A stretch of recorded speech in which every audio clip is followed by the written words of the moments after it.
first, or are we going through the ads first, or? Yeah, all right, okay. No.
Hello, everybody! For the last time this year, we welcome you to the Academy Series here in GPVWC, the last and 16th round of this year's calendar. It was originally supposed to be 18, but due to low attendances, the number of rounds shortened by 2. However, those problems seem to be behind us for today, as compared to the previous couple of rounds, we seem to have a bit of a fuller grid today with 19 people so far going into qualifying. I am your main commentator for today, Lorenzo Eterovic-Funcic, and joining me here in the commentary booth for today is Remco the Zeeuw on camera, and for the last time this year, and unfortunately for the foreseeable future, it's Kert Rohtjarv. Kert, how are you today, mate? I'm really, well, emotional, I say. It's a pleasure to be here again, and also it's a pleasure that I've gotten this chance at all this year again. So, yeah, let's have some fun today, as we have 19 drivers, and yeah, let's see what will happen during these 2 races, also qualifying. Yeah, never say never to returning back after some time away, you know. The door's always open for you, and you mentioned being emotional. Maybe we see some other people being emotional here today. As we see, we've got quite a lot of debutants here today for Academy, which is sort of odd to see, seeing as it's the last round of the season. But with 19 drivers on the field. I think most of the field consisted today is of people who are driving in the league for the first time. And I think going through all of them, I don't think we'd have quite enough time in this qualifying session, which, good thing we have the warm-up session for that then. And yeah, qualifying's only just started. We're only seeing Caroline Harvey here, for example, going out on her out lap. So we're yet to see anyone start their laps, but I think there's definitely some people who we can be excited to look out onto.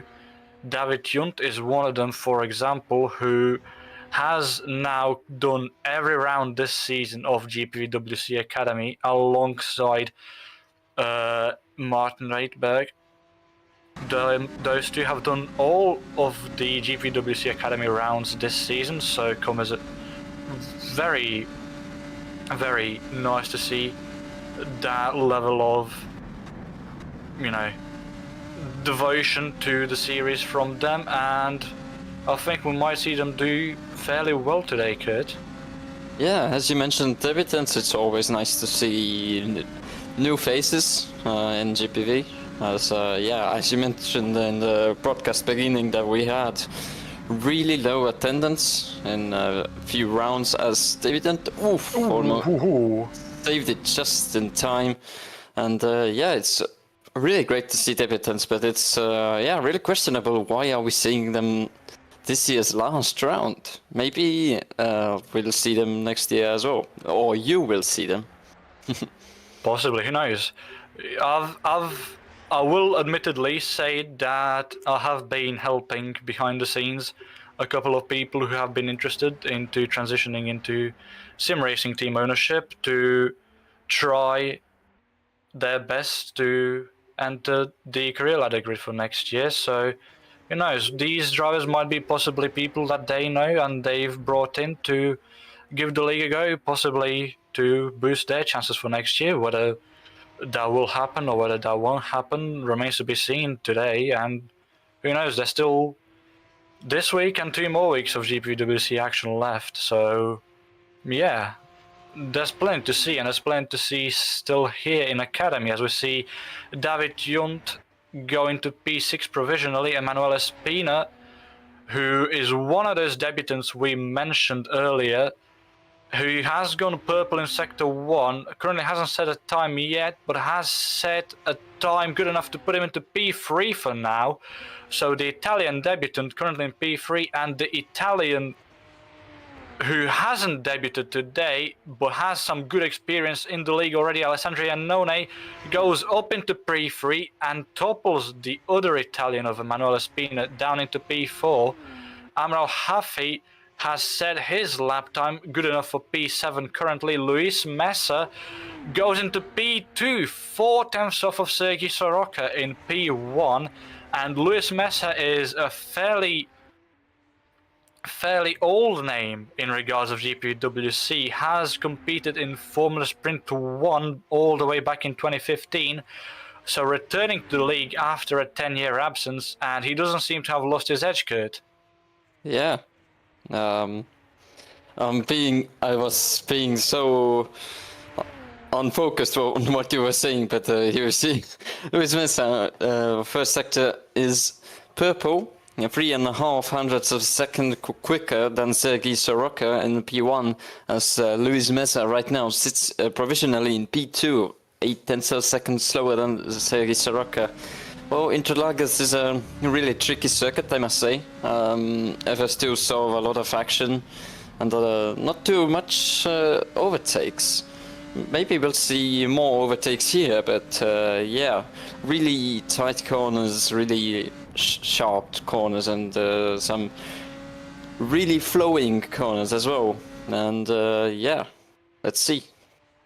Absolutely, and as we look still onto Luis Mesa, who was up on his personal best in Sector 1, wasn't able to accomplish the same in Sector 2, so it is hard to see an improvement in his lap time and or position here. 28.3, a better lap time, but does not move up into P1. Thiago Melo, though, moves up into P2, only a 10th behind Sergei Soroka on pole. Mark Anthony Rasanayagam, who returns after a slightly longer absence, the Sri Lankan currently in P19. He's up on his personal best in both sectors, but is only able to go P9 for now. And one driver we saw join while observing Lewis Messer is Jerome Big, who's now disappeared again. So hopefully we do see Jerome back. Yes, But Jerome whether is we coming. do or not... Oh, Jerome is coming back. All right. Thank you, Kert. As we now observe the only driver remaining so far who has not set a lap time yet, Jackson Kavanagh, who is one of those debutants today that we mentioned earlier, another one of those. And the American is up on his personal best in both sectors. 0.3 up in Sector 1 and 1.1 seconds in Sector 2, as we seem to have lost another driver, unfortunately, for a split second. So now we're back down to 18. Never mind that, as we look onto Jackson Kavanagh. How is he in P11? Really big gaps, I must say, right now, looking at the leaderboard. Sergei Soroka seems to be quite flawless here in qualifying, and it's quite interesting to see that David Yent is almost last. Ooh, as we see, very loose there from Sergei Soroka through that turn. He was purple in Sector 1. Will he be able to? No, he's 0.2 down on his personal best in Sector 2, and a bit of another wobble there through, as we see David Yunt, meanwhile, has gone purple in Sector 2 and might be able to improve on his current P17 after he messed up fairly considerably on his first hot lap. He has now gone back up to P2 and is just 0.04 in front of Tiago Mello in P3. Alessandro Iannone, the Italian driver who has had experience in Formula Sprint 2 and 1, as well as Academy in Formula Sprint 1, very close to winning the second race in the Singapore Grand Prix 4 weeks ago. Unfortunately, 3 laps until the end, lost control of his car due to tire wear and finished outside of the points. He will be looking to redeem himself though, and he might just be able to do that with a P4 currently, 0.5 off of pole position.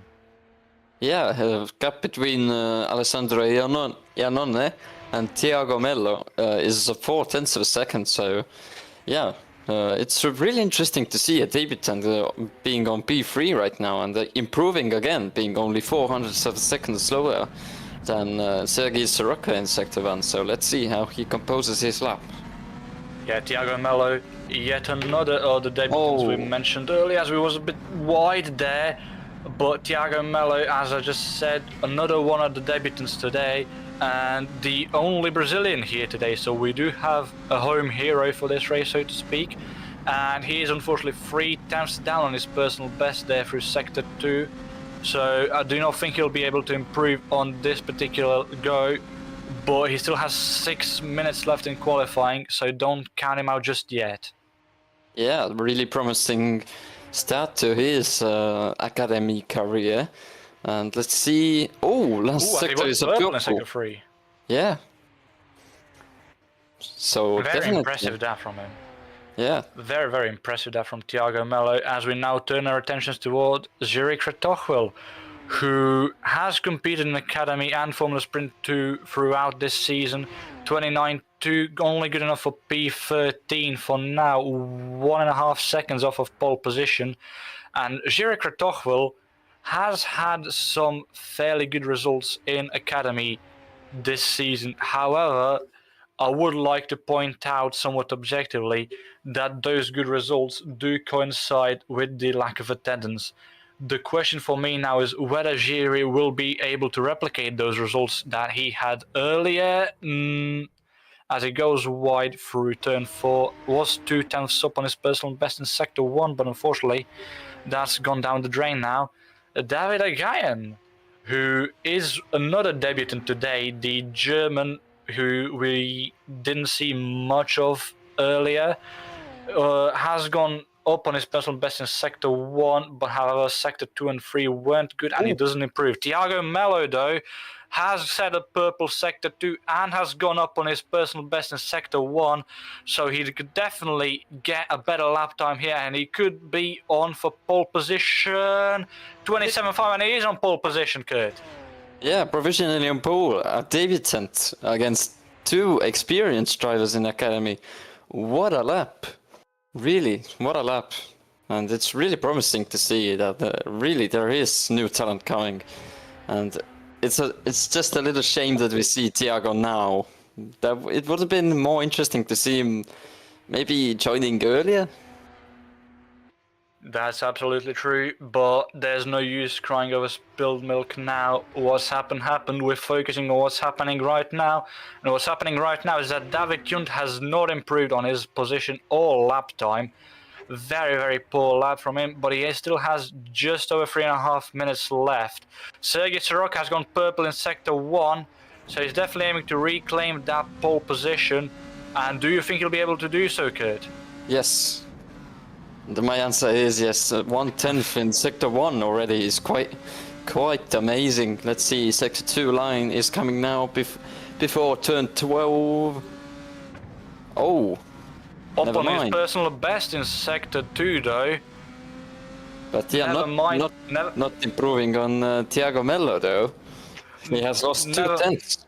And he has abandoned his run there, and he only has 3 minutes left, so he only has one more try at getting that pole position. Luis Messer seems to have messed up in Sector 2, as he has 2 seconds down on his personal best, although he was 700ths up in Sector 1, so he will be looking to redo his hot lap on the next lap. Yep, there we go, 1:30.003.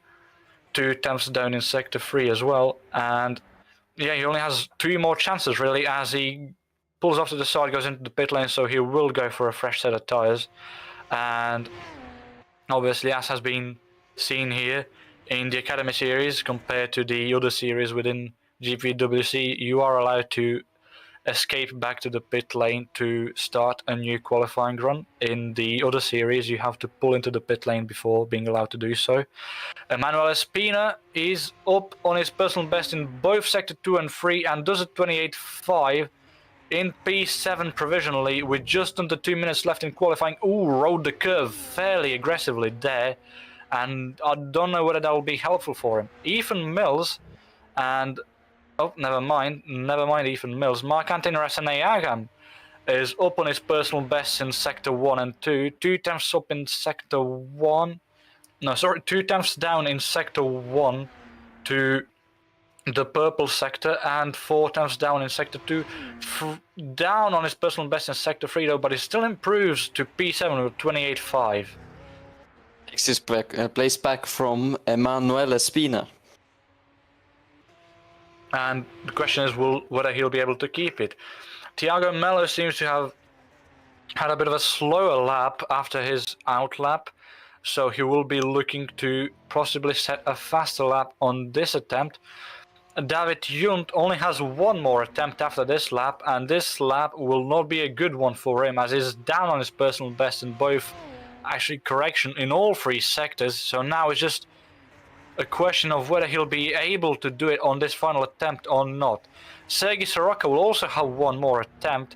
He is down on his personal best in Sector 1. The question is whether he'll be able to pull something out of the hat in Sector 2, Kert. But seems to be really loose through that hairpin through turn 10, Pico de Pato. And let's see Sector 2, and he is more... He's down. Yeah, exactly. 4 tenths of a second down on his... on the purple sector, and not even his personal best, so Sergei Soroka now exactly will make it to one last try, and let's see if he can do it or not. Just about crosses the finish line in time with, what was that, 4 seconds remaining. Thiago Melo did not improve in Sector 2, in fact he was slow on his personal best, but he was purple in Sector 1. Will he be able to improve his lap time and make Sergei Soroka and David Junt's life harder? And he did. 27.5.3. He does just about do it with a purple sector 3 as well. David Junt went purple in sector 1 as well, although he was down on his personal best in sector 2. Will he be able to pull something out of the hat here? And the counter click talk goes down as I'm at a loss for words out of all the excitement here. 27.7. Not quite enough to jump either Soroka or Mello. Lewis Messer is in P5. We did not see whether he improved on his lap time, and it doesn't look like he's going to continue. Well, he's crossed the line, so he can't. Jazz Whitfield down on his personal best in sector 1, but up on it in sector 2. Will he be able to improve up from P18? Really? Let's see. Will the American do it? A 30.6, and he stays in P18, unfortunately, although he does improve his lap time. Amr Al-Hafi has improved on his personal best in both sectors so far. Will he be able to move up? Just about up into P11 from P12. Unfortunately, slower in sector 3. And do we have anyone else up on tracks left still, Remco? No, we do. We still have Brdea Raresh, the Romanian debutant, who has decided to mow some lawn. That's unfortunate timing there. Apologies to Brdea, but yeah, after that Valtteri Bottas impersonation, I think we've seen everyone do their laps. So yeah, the standings in qualifying as they are is Thiago Mello, the debutant and home hero here in Interlagos, on pole position, with Sergei Soroka and David Junt joining him on the quote-unquote podium. Alessandro Iannone in P4, Luis Mesa in P5, Caroline Harvig in P6, David Agayan in P7, Marc-Anthony Rassenayagam in P8, Emanuele Spina in P9, and Martin Reitberg to round out the top 10. In P11 we have Amr Al-Hafi, Brdea Raresh in P12, Jiri Kratochvel in P13, Ethan Mills P14, twice it seems, thank you for the graphics, Jackson Kavanagh in P15, Miro Reguibi in P16, Brando Tenorio P17, Lucas Kovanderson in P9, 18, and Jazz Whitfield in P19. I think we did see Jerome Berg, who, did not set a lap time, but he is P20, so we do expect to see Jerome on the grid for the race. He is unfortunately suffering from some technical issues, so being on the grid is still under a question mark right now, as he is fighting to fix his wheel, binding into factor 2. That's definitely something you wouldn't want to hear as a driver, especially before a race.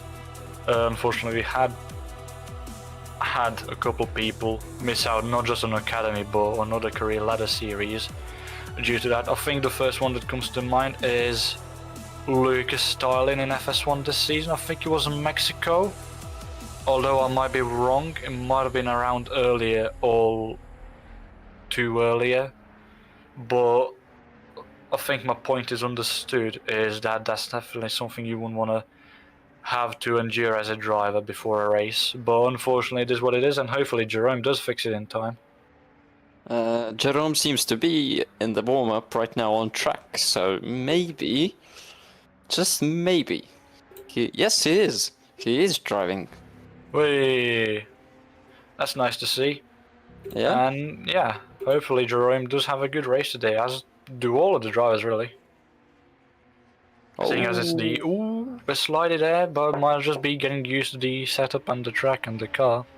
It doesn't have a really good setup, that's all I know, but yeah, that's just getting used to it. Yeah, it's just getting used to the setup then, isn't it? So-called setup, yes.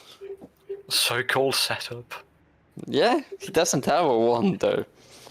So, what, he's just on a standard setup, base setup then? I think so. Well, I don't know if you can really call that a setup then, really. Yeah, he's definitely fixing some things right now. Yeah, fortunately enough, he does have still some time remaining in the session, 8.5 minutes, so hopefully he does manage to fixed in time as that's very close to. Who was that going fairly slowly out of the pit lane? Oh, that's a good question. That Looked like a red car, but either way, contact was avoided, so all's well that ends well. As we see yellow flags in Sector 1, so maybe not everything ended well. Yeah, not always. Always things don't end well, so. Well, while we're waiting for the drivers to warm up, and as we see Jerome Berg pull off to the side safely, appreciate that. What would you say, since you've been commentating the Academy series throughout the whole year, Kurt, seeing as it's the last round of the season, and seeing as you are leaving us after this round, has there been any moments throughout this season that, if you were asked to name, you could instantly remember?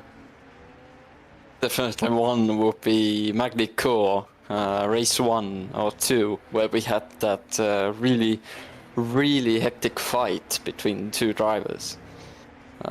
Or 3 drivers, which one of them was Janta, I can remember clearly, but I can't remember who were the other 2. But yeah, definitely that would be one of the best memories I'll have from this season, because it was really exciting to commentate it.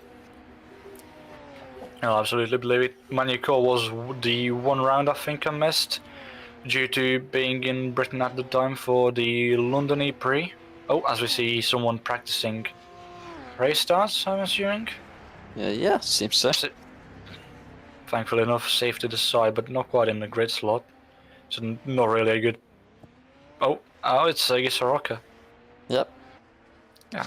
Also from last year, I think there is quite a few flashbacks I still have.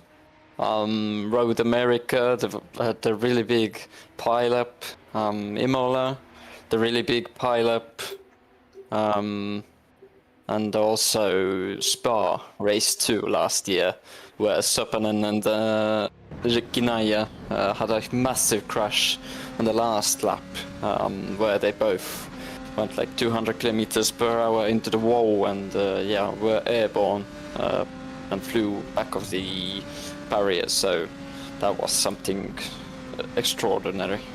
I can't talk much about Academy last year. In the instances that you mentioned, Road America wasn't within the community yet, and Spa I wasn't able to race. But I do remember that Imola pileup that you mentioned, because I'm fairly certain I was the catalyst for it. Because I distinctly remember avoiding the initial crash in the chicane turns 1 through 3, going onto the grass and trying to rejoin, and stupidly so, on full throttle, I lost control of the car just as I was getting off the grass, and I think it got collected by someone behind me. I just remember my car going up into flames. I think it was just about captured on camera.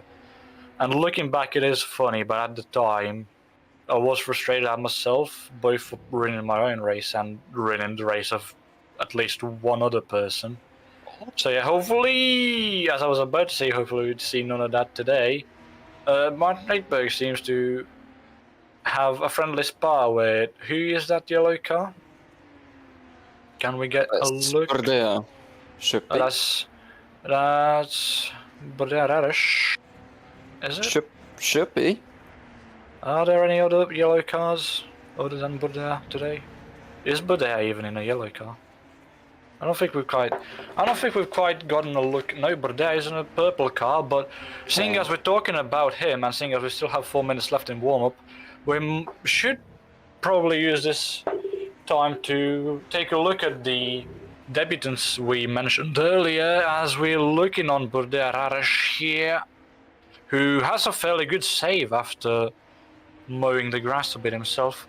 Bordea Raresh has not competed in GPVWC before, so this is indeed his debut in the league. The Romanian is joined by many more debutants. The first one I would like to take a look at is Thiago Mello, for fairly obvious reasons, I would say. If he is on track, Remco. 1 second, Remco says. He is Thiago Mello. I've actually talked with Thiago a bit behind the scenes, and I think this driver is one to keep an eye on, not just for the remaining rounds this season, but There are for... no rounds this year. Well, I'm not talking about Academy here, I'm talking about the career ladder. Thiago Mello, one driver I would say to keep an eye out for the remaining rounds in the career ladder, as well as for next year. I talked with him, as I said, a bit behind the scenes, and apparently he's fairly close friends with Lucas Murno, who we all know races in Superlights and is very good there. Apparently there was supposed to be a race, I didn't ask which one, where he was supposed to substitute in for him, but unfortunately wasn't able to materialize. So if he is able to prove his worth today, and in qualifying he certainly has, then we might be seeing him on the grid nevertheless next year. So yeah, Thiago Mello definitely one to keep an eye out on today, and another one that Menno Klont himself has said he'd like to keep an eye out on is Luis Messer, if he is on track. Yes, he is. The Spaniard, who we mentioned, has driven in GPVWC before in, I think it was Super Cup back then, but it's called Formula Sprint 1 now, all the way back in 2015, so that is a 10-year gap between then and now. But seeing as he's qualified fairly high up, he doesn't seem to have lost his edge quite at all, really. And Menno has said that he remembers racing him back in 2015. Back then he was on R-Factor 1. And he remembers that he was quick, allegedly. I will say I wasn't around back then, so I can't say anything to verify that other than Menno Klont's own words. So we will see today whether Luis Messer is also one to keep an eye out on for Abu Dhabi in the remaining career ladder rounds and possibly even next year. Who else do we have? Oh, sorry, no, go ahead. As we were talking about Thiago Mello, we summoned Lucas Murno in the chat as well, YouTube chat. And, we have. And we seem to have gathered a lot of Brazilians here. I see someone has sent quite a bit of Brazilian flags, and both Alex Maggio and Lucas Murno are here, so yeah. I don't think they are all Brazilians. Definitely Juha Sopanen is, or not, I don't know. No, I don't think Juho is quite Brazilian. Maybe he is. He is half Italian, so... He could be Brazilian in spirit, the same way Maggio could be. Yeah, exactly. Who else do we have that we haven't mentioned from the debutants? Well, we still have 8 seconds left in warm-up. We'll just go through them quickly. Luis Messer and Thiago Mello we've mentioned. Emanuele Spina, who from also talks in the background, is a fairly close friend of Giovanni Santoro, who himself has impressed quite a bit, I would say, early on in the year in Academy. Had an outing in Formula Sprint 2. Unfortunately, wasn't a big fan of the racing and the cars, so opted not to attempt any further after that one race, which I think was fairly early on in the season, I think before round 6. But Emanuele Spina, a fairly close friend of Giovanni Santoro, so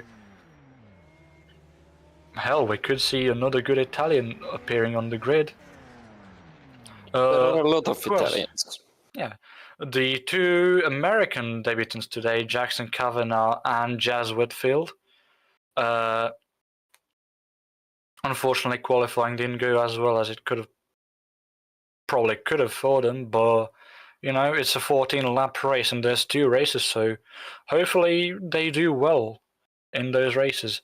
Who else do we have? Ethan Mills, who, if I am correct, using the Academy spreadsheet that I keep track of, is the 22nd English driver we have had on the Academy grid for this year, so undoubtedly England is the most represented country in the Academy Series in 2025, followed closely, well, not closely, but Did you say 22nd Englishman?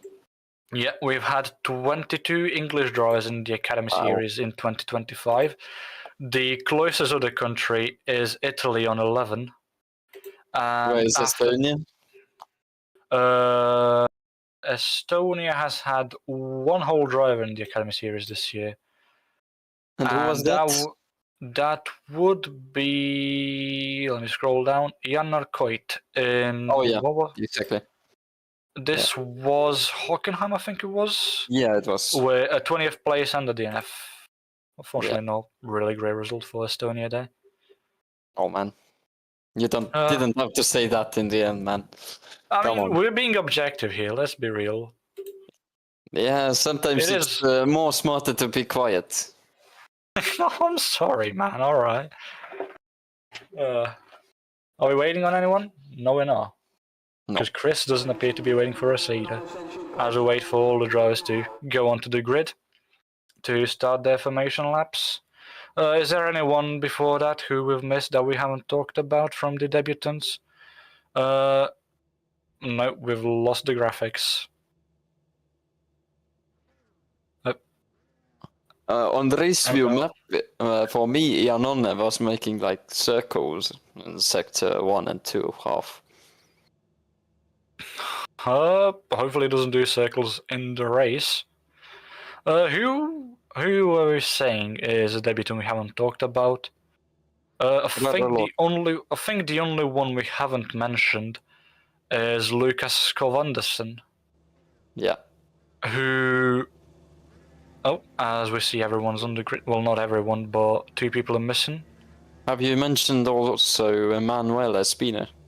We did mention Emanuele Espina, yes. I think the only driver we didn't mention is Lucas Skovandersen, who, admittedly and bluntly, is a friend of mine who I've known for quite a long time. Hasn't done sim racing quite as much as he probably would have wanted to, but he has expressed the desire to take this seriously, so yeah, hopefully the Danish man does well today. And yeah, back down to 19 unfortunately, so someone has opted to not drive, but it is what it is. And yeah, let's go on to the starting grid. Kurt, would you want to do it? I can do it. So P1, debutant Thiago Melo, followed by Sergei Soroka, David Yant, Alessandro Ione. In the third row, Luis Mesa and Caroline Harvig. Fourth row, Marc-Antonio Rasanayagam and Emanuele Espina. Fifth row, Martin Ripperg and Amir Al-Hafi. And sixth row, Bode Areres and Jiri Kretochvil. Seventh row, Ethan Mills and Jackson Kavanagh. And eighth row, Miro Reguibi and Brando Tenorio. Ninth row, Lucas Skovandersen, one of the debutants, and Jazz Whitfield. And ending the grid is Jerome Berg on the 10th row, on P19. So we have lost a driver because we did have 20 in qualifying. The question is, I can't really figure out which the driver we have lost is. That was very good English from me there. Apologies. David Agayan. Thank you to Chris Williamson who has informed us. David Agayan is the driver missing, and he didn't mention, unfortunately, in the server a bit earlier that he was having some connection issues, so yeah, very unfortunate there for David, but hopefully we do see him back for race 2. As we see, Thiago Miller has peeled quite away from the rest of the grid on this formation lap to warm up his tyres. Well, you don't need to warm up these tyres because it doesn't matter. Well, you never know. Could be force of habit, really. Yeah, you're just wearing the tires. You're not doing anything useful. Well, just be Kimi Räikkönen, and that's same good. Well, if everyone was Kimi here, then I think this league would be pretty stacked. But fortunately enough, Academy is the grounds of finding the next Kimi potentially. And for the last time this year, Academy will have its 5 lights go out, as we don't have a particularly good look on them, as we do from this 3, on board. Thank you, 4, Remco. 5, and the red lights are out, and we go in race 1. Thiago Melo didn't have a really good start, and he is losing really much positions, falling to P4 at the moment. No, he's retaking P3 from Alessandro Iannone fairly quickly, and Sergei Soroka and David Jun did capitalize on that really bad start from the Brazilian, and they've already got a massive gap on him. As we see here, Marc-Anthony Rasenagam is defending from Caroline Harvig, who looked to go on his inside for a split second, but he immediately defended it even before exiting. There's a as he goes car wide. There were 2 cars off-road there. I think that was Luis Mesa and Rasenagam. As Harvig pushed. Well, not really pushed. There was definitely. Harvig. So. A bit wide there for Caroline Harvig or Luis Mesa on one of the yellow cars for sure. I think Luis Mesa is the only yellow car here. I don't think I've seen any other ones. He is currently in P5, and David Junt, one of the many purple cars on the grid today, looks to have lost ground on Sergei Soroka compared to the first 2 sectors. So as much as Soroka and Junt peeled away from Melo, Junt has seemed to lose ground quite a bit on Soroka, although he's gaining quite a bit back with slipstream, not quite enough to think of any smart moves here into the first Senna S's, although he is a bit close now. Thiago Melo, very aggressive there as Marc-Anthony Rasenagam is falling down. And what happened to Mark? There's still more contact in the back. There's still more contact in the back. It looks to have cleared up for the most part now. But Marc-Anthony Rasenagam has fallen from P7 to P15 now. And Jazz Whitfield seemed to have been involved as well. Brando Tenorio seemed to have been involved as well. Core almighty. Gone too fast there as Thiago Melo has now gained back the time on the top 2. So this is a freeway fight now. It is, and I think it'll stay the freeway fight for the entire duration of the race.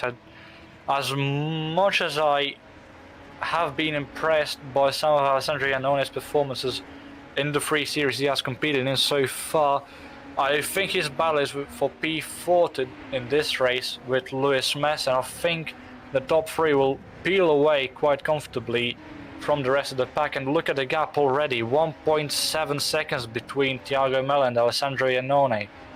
Also Thiago Melo and David Junt now, 0.3 of a second at the gap. Will Thiago Melo look on the inside of turn 1 of Senna S's? Yes, he will. I think he will. Yes, He most definitely will, and he'll make it work.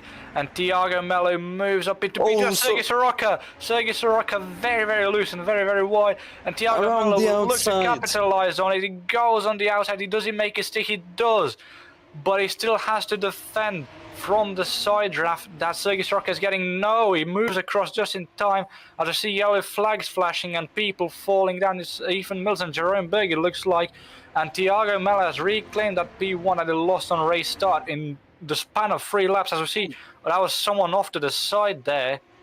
And that looked very odd, admittedly. It's Thiago Melo. Has Thiago Melo disconnected? Yes, he has. It seems he has. He's still shown on the leaderboard. He isn't shown as a DNF, so it's what's happened to Thiago Melo? Because it's obviously an internet relationship. He's in the pit lane. Yeah, he has. Thiago Melo. That is heartbreaking. Oh no, he's back up into P3. What? What's going on? Something weird is going on with Thiago Melo. Ethan Mills jumped up into P3 for a second, but now he's classed as a DNF. Thiago Melo is still on the leaderboard, although he's in the pit lane. Something is going horribly wrong for Thiago Melo currently. Melo. He's now What? back up into the lead with a 30-second gap, so there's What? most definitely an internet-related problem here for the Brazilian, but I don't think we've seen this in GPVWC before, at least not in my memory, as David Yund and Sergei Soroka are now fighting for P2, which is... The gap seems like Thiago is standing at the same place where we saw him. It does, and he's now fallen back down to P3 and he's now being overtaken. What's going on? This is something really weird. Brandon Tenorio and Ethan Mills are in the pits as well. No, apologies to Sergei Soroka and David Yund, who are currently battling for P1 or P2, we don't even know anymore. But could we have a quick look at Ethan Mills, please, Remco? Because a minute ago he was classed as a DNF, but now he's classed as being in the pit lane, and he's just exited the pit lane. What's going on? He's now without a front wing, standing at the pit lane exit, and what is going on here? He was retired and he's back. Thiago Melo is again P8. What's going on? There might be something horribly wrong here for both Melo and Mills. What happened to Ethan Mills? Again, he was classed as a DNF a minute and a half ago, and now he's back on track, and we saw him in the pit lane, and now he's without front. So he lost connection. What? What? Okay, there is some server-related things. Oh, we was stuck. Who was that? Which car was the one that made contact with Ethan? Oh, so this is what happened where Marc-Anthony Rasanayagan dropped fairly low, but that's why Ethan Mills lost his front wing. We saw where he briefly lost his connection, but then we saw him back in the pit lane. Oh, he was stabbed from behind Marc-Anthony Rasanayagan by someone. Oh, this was lap 2. Yeah. This was lap 2. This was happened to Marc-Anthony Rasanayagan, and then was barged into by a pink car and then another yellow car. We aren't quite sure what happened. There's many things going on that quite frankly confuse all of us here up in the booth. This was Jerome Berg who had the contact with Ethan Mills. Yeah. Oh, and that was a very bad rejoin, objectively speaking, from Jerome. And then he goes into the path of Ethan Mills as well. And who was that? Was that Brando Tenorio? Because we did see him in the pit lane as well. But I'm still confused as to how Ethan Mills lost his front wing, DNF'd after a disconnection, and then came back on track. Yeah. He was in the pit lane, he was serviced, and then he's still without a front wing. There is something now. Thiago Melo is DNF now, officially. Yeah. Ethan Mills still in the pit lane, I'm assuming to finally fix his front wing. We've lost quite a bit of action, unfortunately, trying to unpack everything that's happened. And the deepest apologies to all the people watching and driving for that. But that was definitely very perplexing to go through, and I feel like context was very much required. As we see now, what we said would be a battle for P4 is now a battle for the last podium position, as Luis Mesa has gone past Alessandro Iannone in all of our catching up. And Iannone is now quite a distance behind Luis Mesa, Kert. Iannone has, I think, made a mistake, or it seemed like through turn 6 and 7, like really understeered the car. Maybe front sag on, or something has happened to Alessandro Iannone for sure. Something has happened, and as we can see on the right hand side from the driver names, we can see here that Ethan Mills, who's back out of the pit lane, I think he is, unfortunately is the biggest loser so far in positions, 6 positions lost. But there Rares has just been overtaken by Emanuele Spina for P6. The biggest gainer with Jazz Whitfield, both have gained 4 positions. So Rares up into 7th, currently battling for P6. That's a very daring overtake on the outside of turn 1 on Emanuele Spina, and that is a lovely overtake by the Romanian. And I think Blader Rares can be very proud of himself with that move, Kurt. As we talked about on the information lap about the Iceman, aka the Kimi Räikkönen, then Blader Rares is a childhood hero, I think, is Kimi Räikkönen, because that was a move that only the Iceman would do. Absolutely, but it doesn't seem like Emmanuel Espina's quite done. Oh, a bit of contact there. Quite aggressive defending from, but there as Emmanuel Espina goes off track Something's and wrong. loses. I don't think the contact between Radoš and Spina could have given the latter damage, or any substantial damage that could have caused him going wide like that. I think that's just been a misjudgment on the account of Spina. However, it did cost him P7, and Martin Rydberg has now overtaken him from that spot. A lot of fights, and also, yeah, we haven't caught up with everything right now, as we are still quite confused what happened with Thiago Mello and what was happening with the timing sheet. Absolutely. As we see yellow flags flashing in Sector 1. Thiago Mello is now back in the pit lane. Ethan Moore is officially a lap down, but Thiago Mello is now back in the pit lane. I'm assuming he's connected back to the server, but will he go back out on track?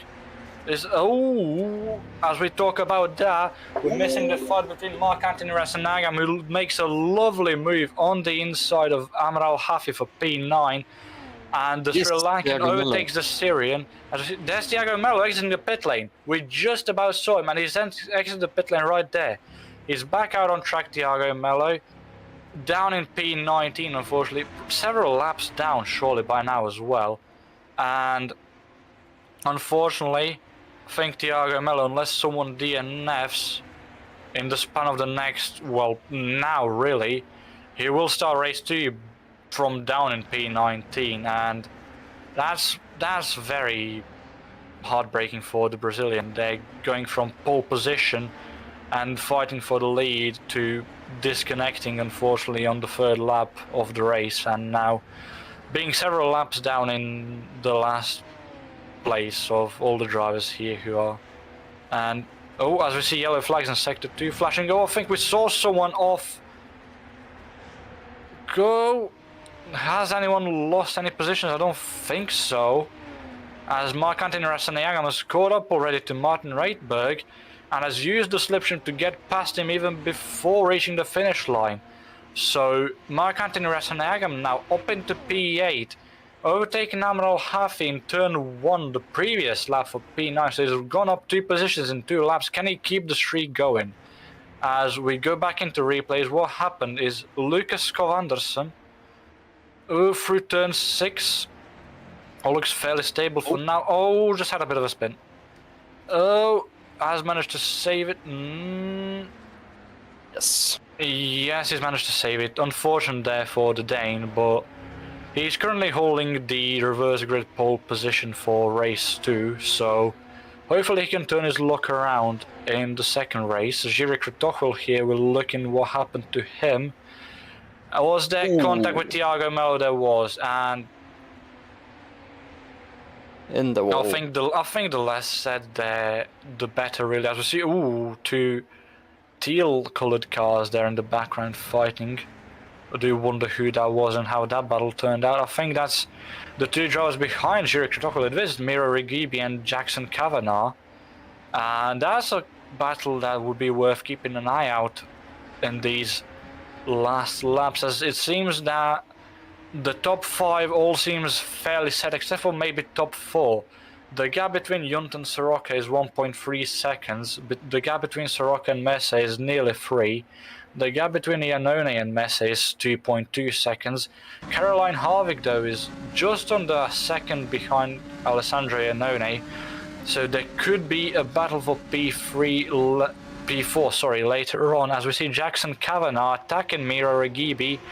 Has he had enough slipstream to get past him? I think he has, although Rigibi will have the inside line here for turn 1 and does defend the position well. So Jackson Kavanagh will still need to get past Miro Rigibi for that P12, and he still does have time, but the question is, where will he want to strike? Because seemingly he didn't have enough slipstream down the front straight. He thought about it there, but it wasn't quite close enough, and that was a smart decision to not try it.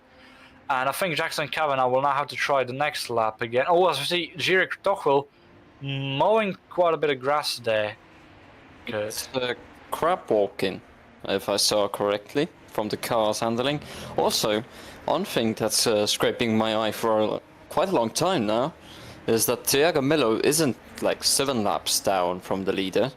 Thiago Mello is only 2 laps down from the leader, which is really interesting. How? No, we have the intervals showing. Good. We have the intervals showing. Not compared Yeah, I to the know. leader. Yeah, I know. Yep. See, 3 laps down Thiago Mello when compared to the leader. Yeah, but he should be like +7, no? No, because that is it's a really weird situation what happened to Thiago Mello, because he was on and then he was off and then he was on again and then he was off again. So it's weird. It's surprising that it's only 3 laps. Oh, But at the same time, very dangerous lag spike there. Jackson Kavanagh takes a vital line to try and make a switcheroo on Regibi, but is not close enough to make it work, so he'll have to rely on the slipstream. Now he is, as you say, he's got the slipstream. Will he be able to make it more? As Regibi moves all the way to the inside immediately after the pit exit wall is gone, and Jackson Kavanagh pulls alongside and he's in front, although Regibi has the inside line. And Kavanagh, has he managed to make it work? Not quite yet. Regibi's still there, although Kavanagh now, oh, that looked like either very aggressive defending or a very aggressive lag spike. Either way, Kavanagh moves up into P12. Regibi, ooh, there's slight bit of contact there between the 2 teal cars. Kavanagh goes wide as a result of it and mows the grass. Kavanagh is off the track, and that didn't look like the best. Also. Miro went a bit wide there, but not as much as Kavanagh did, and that didn't look like the smartest course of action by Jackson. I feel like he could have kept it just about on track. He did go wide, but it was still on the tarmac, and he could have gone back on it in time, at least from the angle we saw. We'll see the point of contact. Yep, there we go. Shoved by Regibi, and he just. That's interesting. He just carried himself a bit way too hard and just didn't have the time to correct himself onto the asphalt back in time, and lost 2 positions as a result of that. And we did see yellow flags flashing for a split second. Doesn't seem anyone has lost their positions. It's Lucas Skov Andersen who has lost his position to Jerome Berg, and he's now in P16, the Danish driver. What happened to him? Let's see. Well, did he go wide? I think he could have possibly gone. Oh! So doing a Kimi Räikkönen almost. Almost, but not quite. Unfortunate there for the Danish driver, but he's still on track. As we see more yellow flags, we just can't catch a break, and neither can the drivers. What's gone on? As Lucas Skov Andersen has taken another excursion off track. You do have to feel bad for some of these drivers with the luck they have, especially the debutants. Lucas Skov Andersen, I think we've seen the most of him being unlucky, as well as Thiago Mello actually.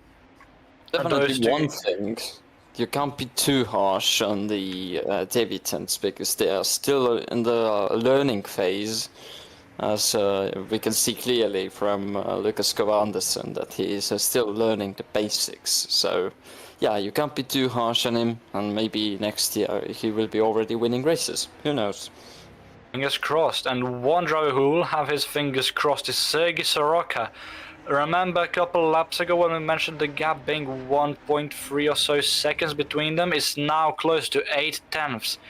And they're just about to enter sector 3 for the penultimate time. Sergei Soroka looked a bit loose there though, Kert. And he looked like he lost about a half tenth to Junt there. However, he will have the slipstream down the main straight again. So will he will gain back some time. The question is, will he gain back enough time to try and make an attack into turn 1? But I think the gap is too big to make a send into turn 1. Maybe going into the Retta Oposta after the Senna S's turn 1 and 2.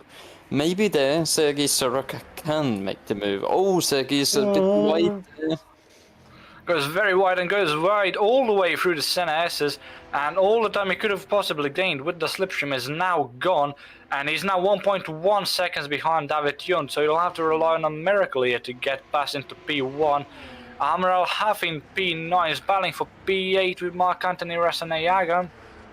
And you know the slight contact, but Rasaneyagan keeps it still, and he keeps P8. Amaral Hafi looks like he acknowledged his mistake there, and it looked like he intentionally didn't try to force Rasaneyagan any more sideways. So that's some very good sportsmanship from Al Hafi. Even though he did cause it, he acknowledged it and didn't try and benefit from it. And Rasaneyagan now makes a mistake on his own, and Al Hafi moves up into P8 on the final lap, and that's still a battle to keep an eye on as Rasaneyagan is still there. As we turn our attention for a split second to David Junt, who will win this race fairly comfortably from Sergei Soroka. It could have been a very good battle between three drivers for the lead. Unfortunately, with Thiago Mello's disconnection, it wasn't to be. But David Junt is our final race one winner of this 2025 campaign. Caroline Harvick was close for the last 5 or 6 laps to Alessandro Iannone. Didn't quite get him in the end. Mark Anthony Rasaneyagan might be able to get Amaral Hafi just in the end here. Look at the slipstream the Sri Lankan is getting. Will he be able to do it there alongside? And no! All for 10th, it seemed to be. It was 500ths of a second splitting Al Hafi and Rasaneyagan there. And right, but I think most people have crossed the line now. Is there anyone still not crossing the line? Kavanagh is behind Whitfield in the end. We see Regibi there in the distance. Regibi, something happened to Miro Regibi, because he was in front of both Whitfield and Kavanagh before we saw him cross the line, and he doesn't seem fairly pleased with himself or whoever caused what happened to him. But he was P12, but he's finished race P14. Jerome Berg finished P15 and Lucas Skov Anderson P16. And I think everyone else has finished the race as well. Is there anyone still on track, Remco? Can we have a look? Maybe Ethan Mills? Lucas Skov Anderson, there we go. And Ethan Mills as well, I think. Ethan Mills, has he crossed the line? Yes, he has, it seems. Yeah, he has. It seems Ethan Mills has crossed the line. So, yeah, I think everyone has finished their races, so... And also, one thing, yes. We have a debutant on the podium. We do, actually, in a sense. Luis Messer, not really a debutant, as we did say, he did race back in 2015 in what is now Formula Sprint 1. It counts, alright? It counts. Okay, the new decade is debutant. Debutant in Academy, let's agree on that. Yes. Yeah. But anyway, if we could move on to the final race results, Remco. Thank you. And in the end, it is David Junt who wins the final race one of this season. Sergei Soroka not far behind in P2. And Luis Mesa, who we just said returns to the league after a 10-year absence, is in P3. So well done to the Spaniard. Alessandro Iannone in P4, Caroline Harvick in P5, Brdea Rares, the best finisher out of all the actual, full-on debutants, in P6, Emanuele Espina in P7, Amaral Haf in P8, Mark Anthony Rasaneyagan in P9, and Martin Reitberg to round out the top 10. In P11 it was Jiri Kratochvel, P12 Jazz Whitfield, P13 Jackson Kavanagh, P14 Miro Regibi, P15 Jerome Berg, who I think has now gotten his third reverse grid pole of this entire season, so that's in a way admirable from the Dutchman. And outside of what would be the points paying positions, Lucas Skov Anderson in P16, Brando Tenori in P17, a lap down, Ethan Mills 2 laps down in P18, and the biggest heartbreak of this race, Thiago Mello, who was leading on lap 3, unfortunately suffered a disconnect and finished 3 laps down in P19. So hopefully we see some of these drivers do better in the second race. I feel like there's definitely some drivers the spectators as well would like to see do a bit better. And yeah, all that's left now is to wait out the second race and see how that goes. Good. Yeah, exactly. Definitely we can't outline Thiago Melo because now the top 15 will be reversed as David Jan will be 15th and Sergei Soroka 14th in race 2 as well. Thiago will start 19th, so this will be really interesting to see what Thiago can do in race 2. Absolutely, and if Thiago can get past both David and Sergei within the first lap, or maybe two, seeing as how they're so close now on the grid, then maybe he could be on for a better charge in the second race than the other two drivers. Who knows? Time will tell. Academy, as we've seen through all of its history, is a fairly unpredictable series. One thing you can, I guess, in a way, say about Academy is that as a driver, for example, you can expect everything, but you can also expect nothing. The only thing I could give as a piece of advice for a driver entering Academy really is to just come into it full of hope and give your best really, because it is a bit of a lottery, this series, but that's the joy of it, I would say. Yeah, exactly. I totally agree with you because Academy Series is one of the most unpredictable series on the career ladder. Oh, sorry, Academy Series does not count in the career ladder, but yeah, Predicting the definitely, future. maybe, definitely, I don't see it. but definitely in GPVWC Academy Series is one of the most unpredictable for sure. Yeah, absolutely. So then, race 1 over and done with.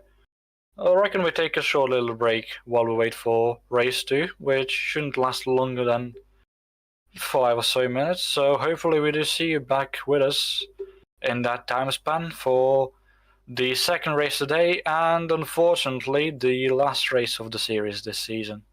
Yeah, get your popcorn because it's going to get more exciting. Unless you're driving, don't eat and drive. Or don't drink and drive. That too.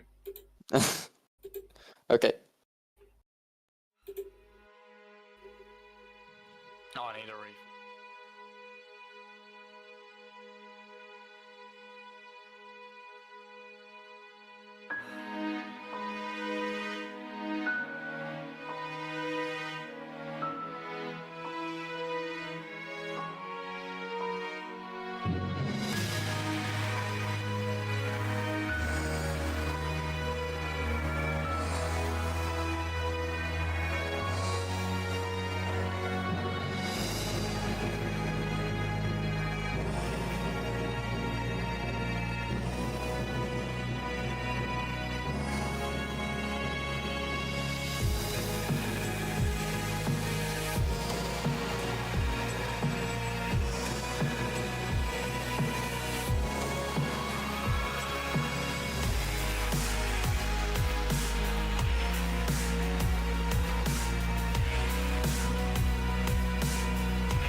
Welcome back to Interlagos for the Academy series. A bit of a prolonged break there, as we all had to take a bit of a hydration break after our first race like that.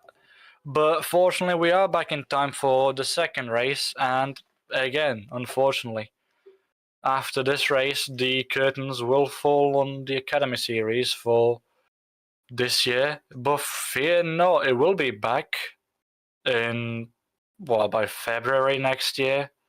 So that will be a break of about 3 months, 4 months, which might feel quite distant at this moment. But It is.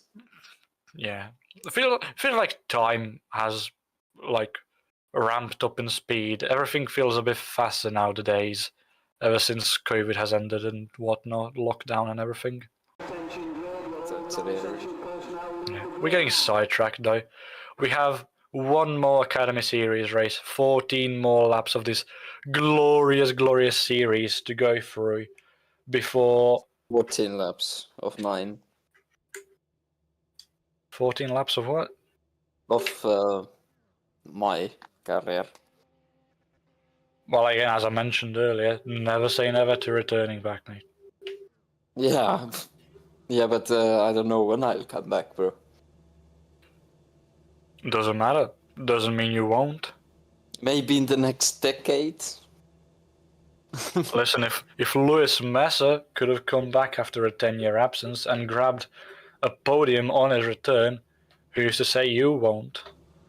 I will win then. Watch me. Well, maybe we will. Who knows? I don't even know where I'll be tomorrow, let alone in 10 years. Maybe I will be a retired person. I will be on... I don't know how it is in English. Retired at what, 31 or something? Yeah. I am living on retirement money to the Race Academy series. Damn. Yeah, for sure. Source, it came to me in a dream. Source, trust me, bro. Exactly. Right, anyways, as we see, the drivers have started the formation lap for the last time this year. And you know what, Kurt? Seeing as this is your last commentary piece of duty for this year and for the future, I'll let you go at it. Yeah, thank you very much. I'll enjoy this. First row, Jerome Berg and Mira Regebi. Second row, Jackson Gavanoa and Jazz Whitfield. Third row, Jiří Kratochvil and Martin Ripperger. Fourth row is Marc-Anthony Rasenayagam and Damir Al-Hafi. Fifth row is the Italian, maybe Italian? Emanuele Spina and He's very Italian. Sixth row, Caroline Harvig and Alessandra Jonna.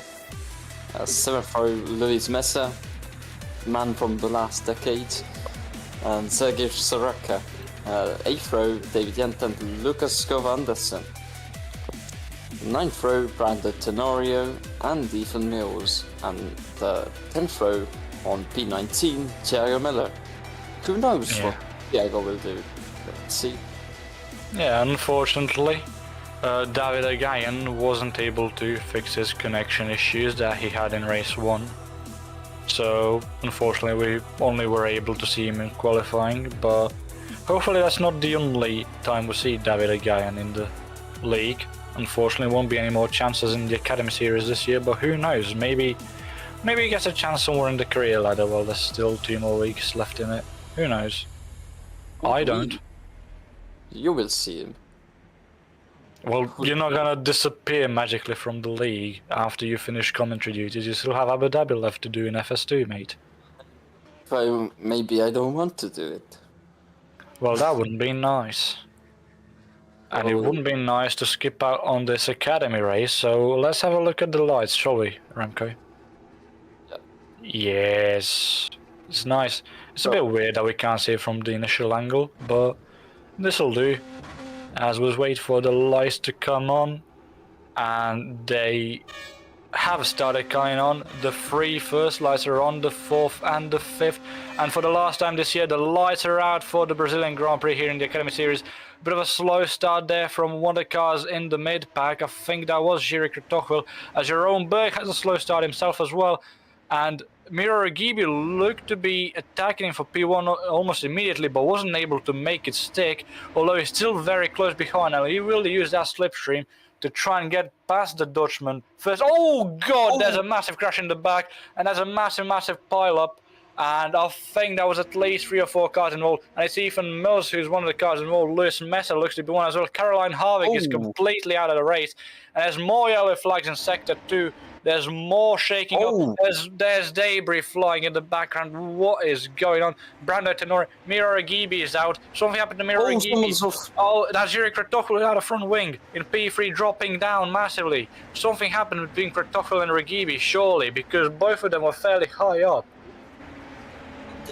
Oh no, Kratochvil tapped from behind by Lucas Skov Andersen. Ragibi and Caroline Harvig are 2 retirements of lap 1 already. And Kratochvil as well. Yeah, 3 retirements. Wow. What has happened? We need to know. So we've gone from a fairly calm race 1 to immediate chaos in race 2, but again, that sort of comes with the prospect of a reverse grid, starting grid.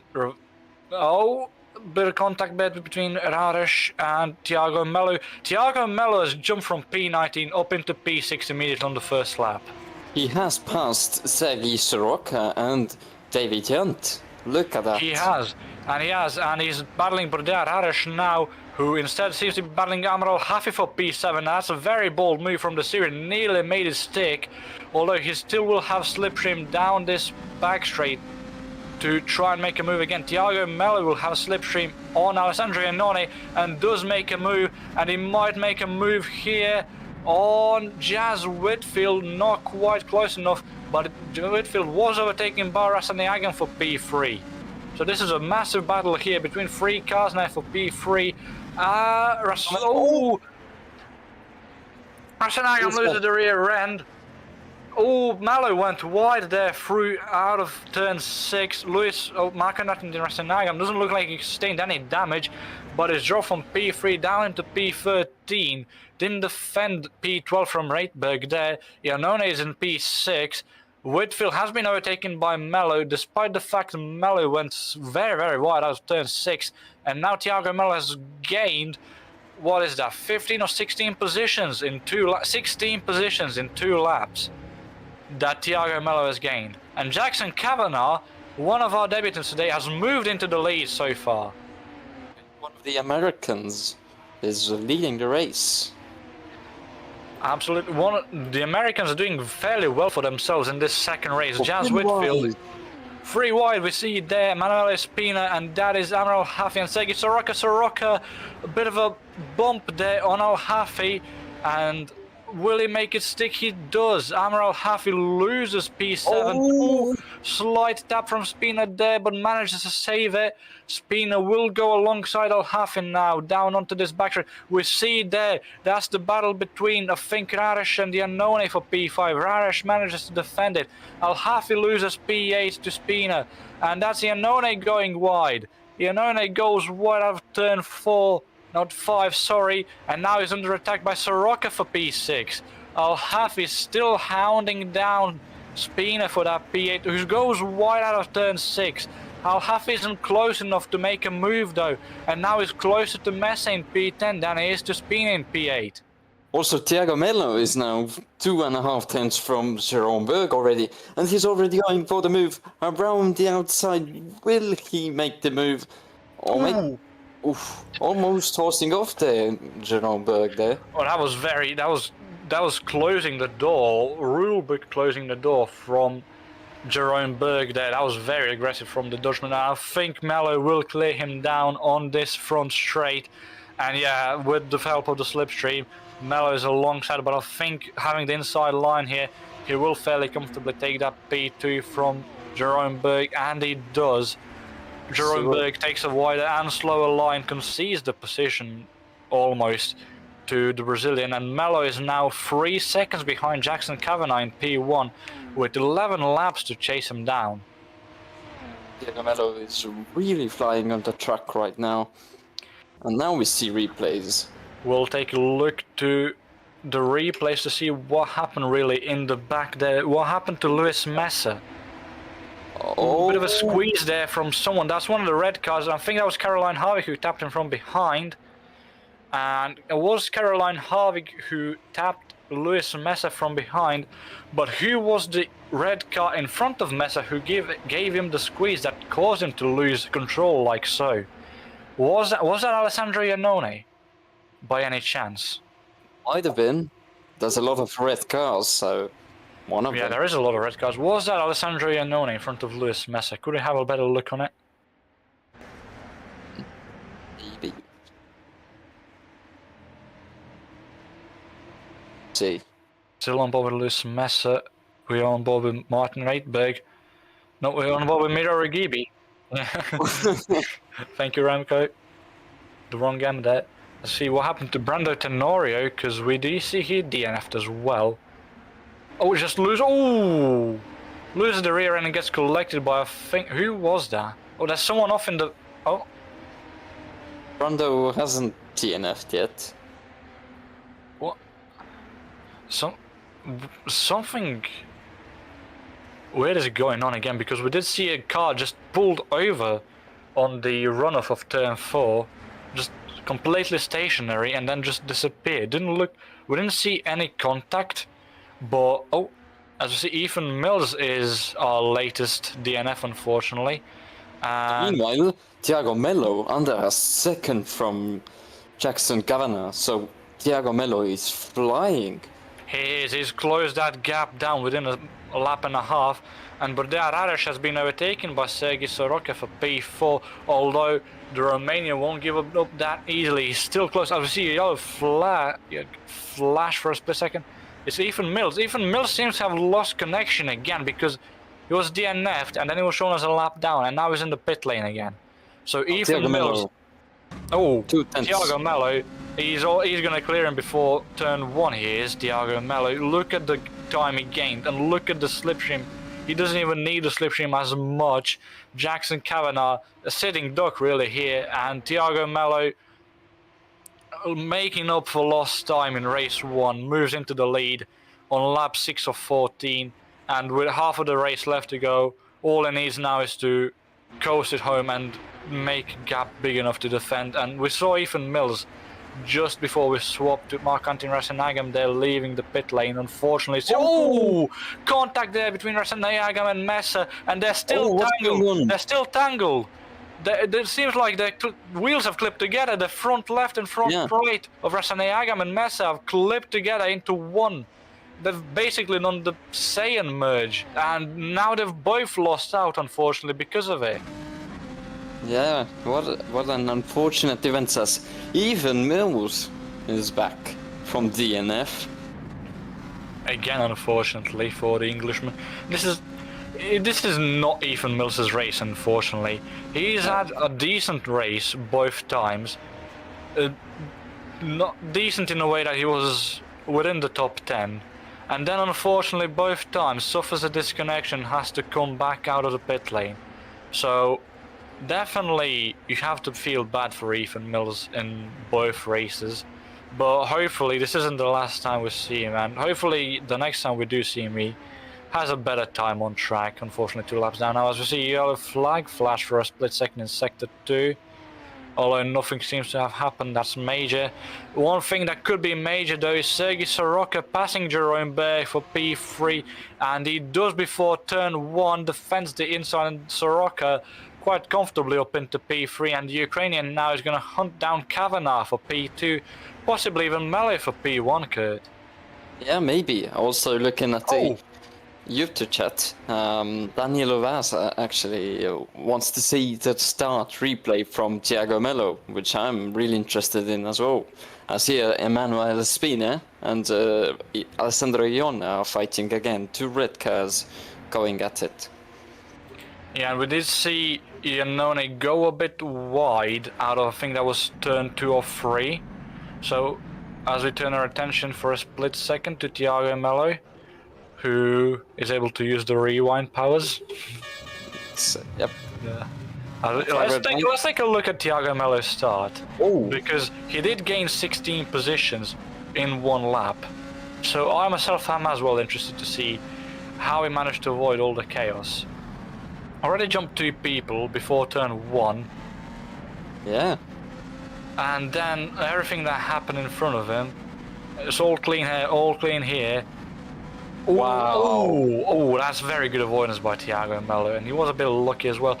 He immediately just pulls behind Sergei Soroka to get the slipstream and makes the overtake into turn 4. And then we see more things happening here. Oh, a lot of debris here. Yeah, Miro Regibi actually was missing his front left, so there was contact between Kretochvil and Regibi, I'm sure of it, because both of them are DNF'd and both of them were within the top 5 entering Sector 2. That is something I would like to take a look at after we see Melo's first lap. And we already see here, in the middle of Sector 2, he's already up into, what is this, P7? And then he makes a move here, right before Sector 3, for P6. Does he make a move for P4 here? No, P5, sorry. Ooh! You might. They held up there, and then... Yeah, he does. Assuming he used a slipstream to get past into P5. No, he's not. Assuming he had someone alongside him, so he had to take a wider line. But now he is in the slipstream. He did have... That is the purple car of... Not quite sure who, but they were on his inside. And the fence... Oh, that was Burdar Arash, sorry. We did see him battle with Thiago Melo, and I mean, in the time we took to look at Thiago Melo's first lap, he's increased the gap between himself and Kavanagh up into 5.5 seconds, and Kavanagh himself now under threat from Sergei Soroka. Soroka on the outside of Kavanagh makes it stick, and the Ukrainian is up into P2. Oh, a bit wide there though, onto the grass, so Kavanagh will have some slipstream to try and get back at Soroka, and he will move to the inside. Kavanagh will try and make that move work, and he does. Fairly textbook move from the American, as he has a bit of a lag spike there, which could have definitely given Soroka a scare. And Kavanagh keeps P2 for now, but it is a question of how long he can hold on to that P2, Kurt. It's just a matter of time. If Jackson Kavanagh's car is wide enough, for Sergei Soroka. Also, Sergei is having some difficulties managing his car in the dirty air. But let's see, Sergei Soroka is quite close again on Jackson. And Sergei Soroka is only 0.3 of a second behind Kavanagh. So going into turn 1, the start-finish straight, which is like half a kilometer in length. Now Kavanagh makes a mistake, and Sergei Soroka can get himself to side-by-side as Lucas Skov-Andersen was causing these yellow flags in sector 2 briefly. And Jackson Kavanagh pulls to the inside to defend again. Soroka goes to the outside yet again. And Kavanagh not quite close enough, as we see Soroka yet again wiggling through turn 2. Doesn't look like he went on the grass this time though, and managed to form a big enough gap on Kavanagh to minimize that slipstream. So I think Soroka is now well and truly past Kavanagh for P2. And now it's Kavanagh who's going to have to defend from Bordea-Rares potentially for P3 with these 5 laps left. Emanuele Spina is defending from Alessandro Iannone for P5. And he's lost P5 to Iannone. Bordea-Rares, we saw there, clip the grass a bit on the outside of turn 4. Emanuele Spina tried, thought of getting back at Iannone, but for better of it. Oh, David Junt, who we haven't seen much of in this race too, now makes a very surprising move on Spina into turn 7 and up into P6. He's been quiet this race, Junt. He didn't gain as much as Soroka, and especially not as much as Mello in that opening lap shenanigans. But he's moved up 9 places over the course of the race. Soroka 12 places up, and Mello, 18 places up, and I think that's Bordea-Rares who went off. It is. And Iannone moves up into P4. Bordea-Rares made a mistake, and Bordea-Rares was hoping to catch Jackson Kavanagh for P3. Now has to defend P5 from David Junt, and he has the inside line, so he should have a somewhat easier job. No, Junt makes a stick on the outside. No, Rares defends well. Very good defensive work from the Romanian debutant there, and he'll hope to keep Junt behind himself while catching back up to Iannone. No, Junt is being attacked by Emanuele Spina. He is, but Spina chooses the outside line to try and make a move, and it doesn't work for the Italian. So now there's a bit of a red, purple here thing, or red sandwich of purple here, of cars.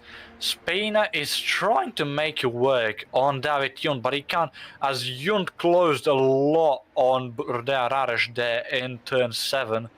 So I feel like Spina, if he wants to make a move on Junt, he has to make it now.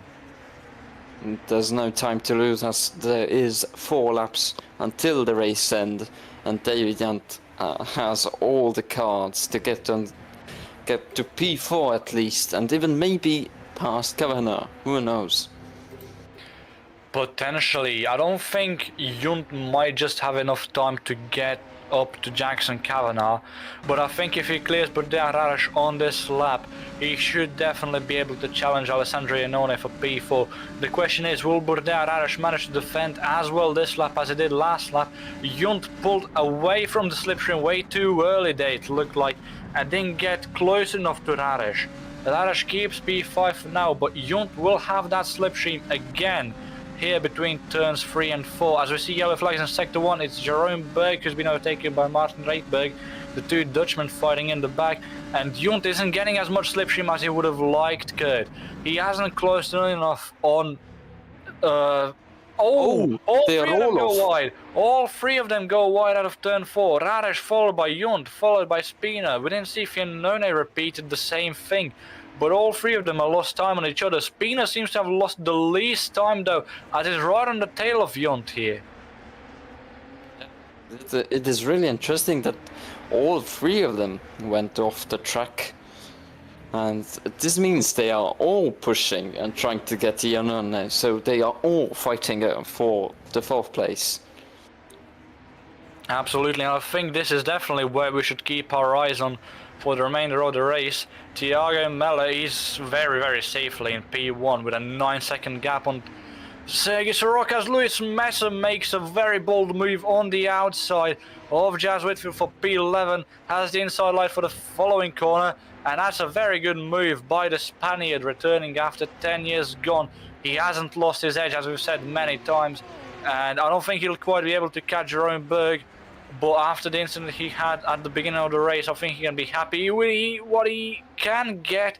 David Junt very, very loose there, exiting turn 1, although he has closed in on Border Rares here, and he might have just enough slipstream. He does pull onto the inside of Rares.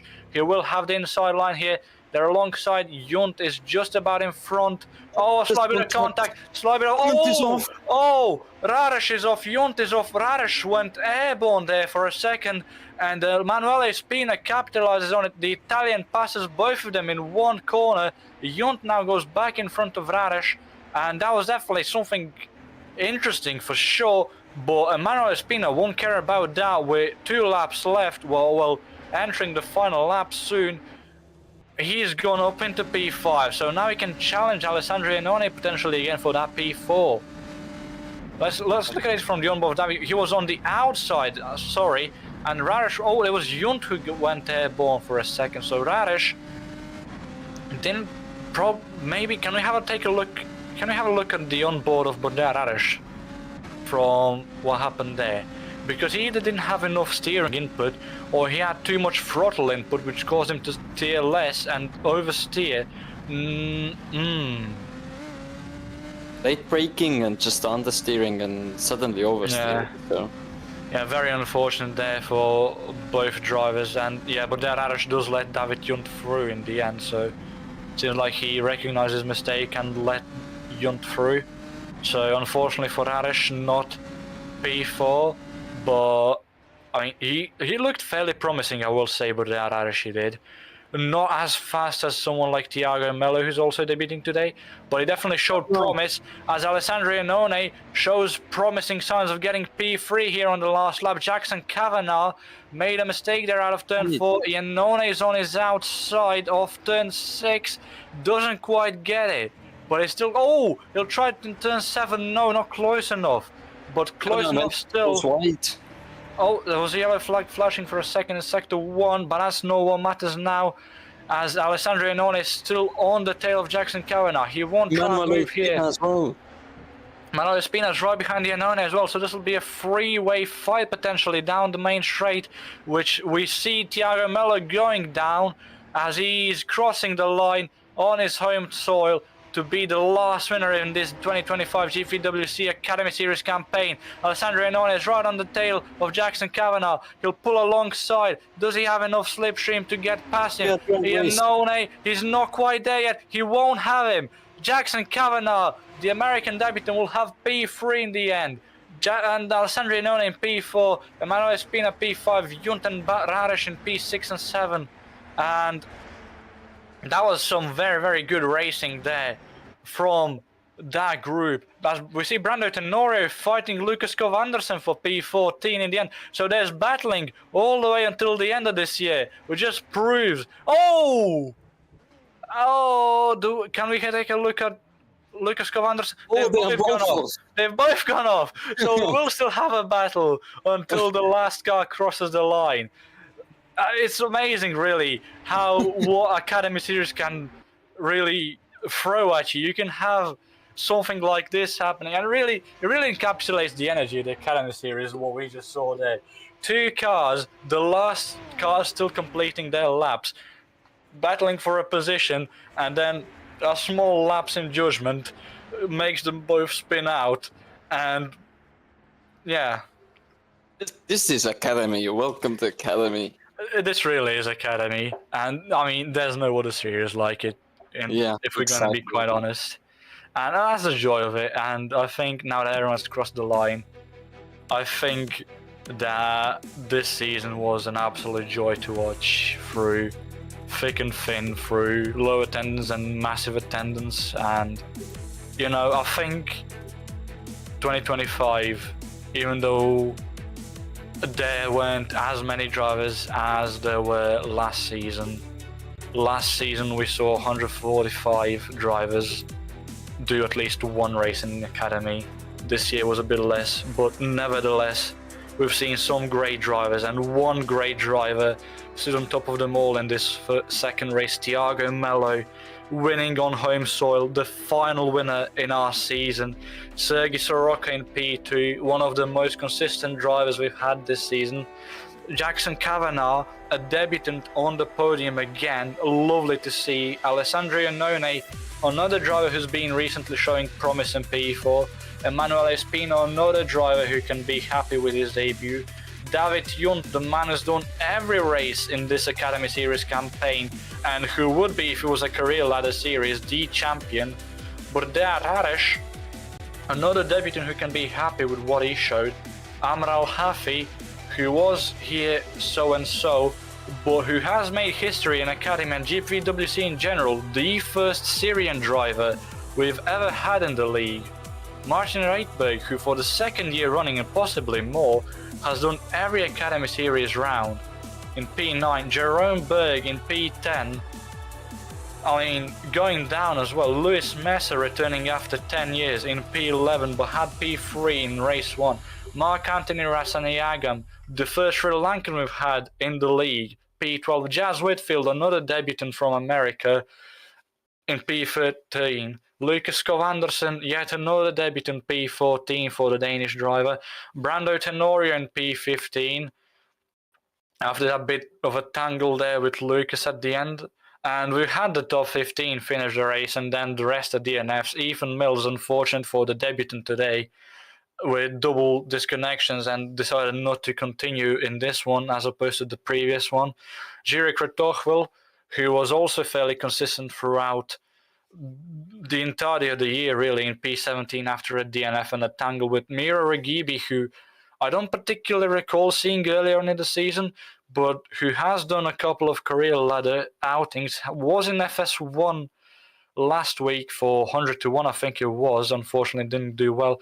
And Caroline Harvig, who did race for Venus Motorsports in FS2 this season, but who was seen on the Academy grid this and last year as well. And definitely, we've seen plenty of good drivers today and through the season and throughout the history of the Academy Series. And hopefully 2026 remains the same, Kurt. Yeah, definitely. I have high hopes for everyone for 2026, and I would like to use this moment as a thank you to GPVMG, which is GPVWC media group, that have given me this chance to do this 2 years now. Special thanks to Vincent Gutt, Menaclont, Remco, who our cameraman, and also Toby Davis, that you had some faith in me, and I had some faith in you, so thank you. Absolutely, and after that heartfelt message, I would like to say, Kurt, I will be completely objective here. Yeah. I do see absolutely nothing wrong with you as a person. You are a great person. Admittedly, at times, a bit hard to work with on commentary, but it is an absolute joy to work with you nevertheless. And genuinely speaking, I do hope to see you sometime again in the future, both on the grid and in the commentary booth. And I do wish you all the best in your future. And yeah, I do hope we see you back someday in GPVWC in general. Thank you. And don't forget, you still have Formula Sprint 2 Abu Dhabi to do. You still have Mikael Tuomala and Magnus Hockenhaug to catch for P3 in the standings. They are impossible to catch, so let them be. Never say never. I don't know about that one. All right then. Do we move on to the interviews? Because I do see we have a couple of people waiting for interviews. We have Thiago Mello, we have Jackson Kavanagh, we have David Junt. So we have some very good drivers who would like to get an interview. I see David Junt is muted, so I feel like we should get in the home hero first in Thiago Mello. Yeah. Wouldn't you agree? Yeah. Let's bring in Thiago. That's good. All right, Thiago, can you hear us? We've brought you in for an interview.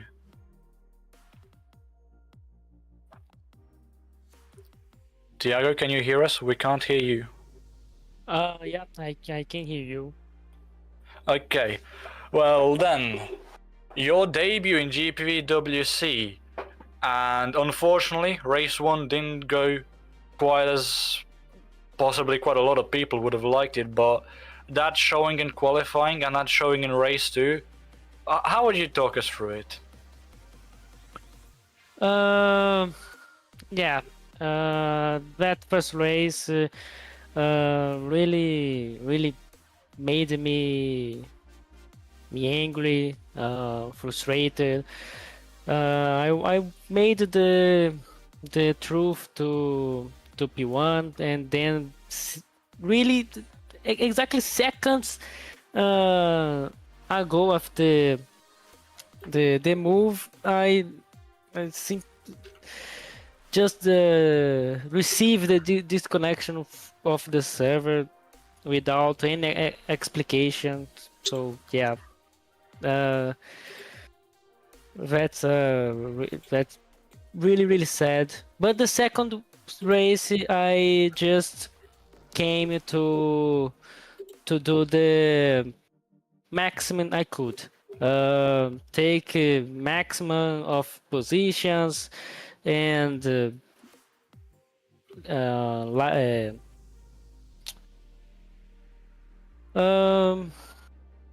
like the car now, and the track was perfect. So I was just enjoying the car, the battles. And then when I see it was in P1, so that second race was really perfect for me. Absolutely, and that race too. I mean, we did see your first lap. We were asked in the stream chat whether we could follow you on board for the entire first lap, and you gained, what was it? I think you went from P19 up into P6 by the end of lap 1, and we did see how well you avoided all the carnage that unfolded in front of you, and we did see your pace as well after you went past Jackson Cavanaugh, and I think it was lap 6, and I mean, in what was it, 8 laps to form a 10-second gap on P2. I think that's very impressive, and yeah, I will say, in my personal opinion, that I am very surprised we haven't seen you on the GPVWC grid so far. Although that brings me to my next question: what do you think is the next step for you in GPVWC, seeing as now Academy Series is over for the year? And there's only one round left in the career ladder series, Formula Sprint 1 and Formula Sprint 2. Can we expect you there for the last round? And can we possibly expect you on the career ladder grid in 2026? That's a good question. I really don't know what's gonna happen now. Um, I really would like to race in the Abu Dhabi next weekend, but I don't know. I just gonna have to see what's happened now, and yeah, I think I'm gonna stay in the 2026. Um, the the community is very good. The cars are very good, so I pretend to continue in the 2026 in some grid. Yeah, I think it would be absolutely lovely to see you in both Abu Dhabi and 2026. Is there any questions you would like to ask, Kurt? No questions, but Tiago, I have massive respect for you, what you did in race 2. As Lorenzo mentioned already, race 2, lap 1, you gained a lot of places, and by the end you won by like 9.5 seconds, so it was nice to see. You got your inner Ayrton Senna out of you, so yeah. So yeah, really nice one. Thanks, mate. Thanks. Yeah. Well then, since there's no more questions left to ask, all we can say really is, Thiago, we congratulate you on your win, and very dominant win, and yeah, thank you for joining us on track and here in the commentary booth for the interview, and we wish you all the luck, and hell, I even wish you find a seat for next week and next year. Yeah, thanks guys. That was a good day, a good race. Thanks. Yeah, take care, man. Take care. Yeah. Okay. Seeing as David Junt is still muted, I feel like we can bring in Jackson Kavanagh first. Yeah. Okay. Jackson, can you hear us?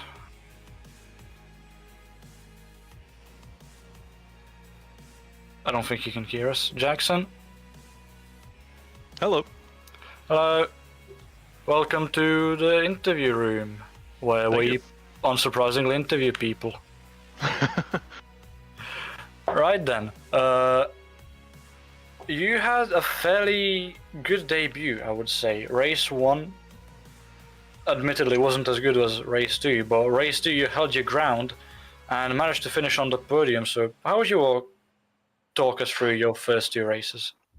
Yeah, the first race I felt pretty good about. I definitely didn't get enough practice in and was off the pace in the first race and wasn't going to be making up too many positions. I had a big spin and almost went into the wall at one point. So that definitely set my tires back a bit, and so that was a little bit rough. First race, kind of moved on from that and looked forward to the second race. And very, very pleased with the second race.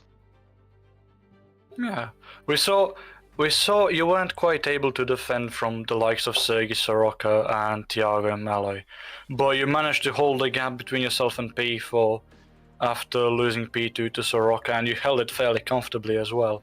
And you did say you were a bit off pace in race 1 and didn't have as much practice, but after you warmed up to the car a bit, you seemed to be fairly on pace. Would you say that with a bit more time, for example, if you joined a bit early on in the year, you could have been a bit more successful in academy, and possibly we could have even seen you in the career ladder?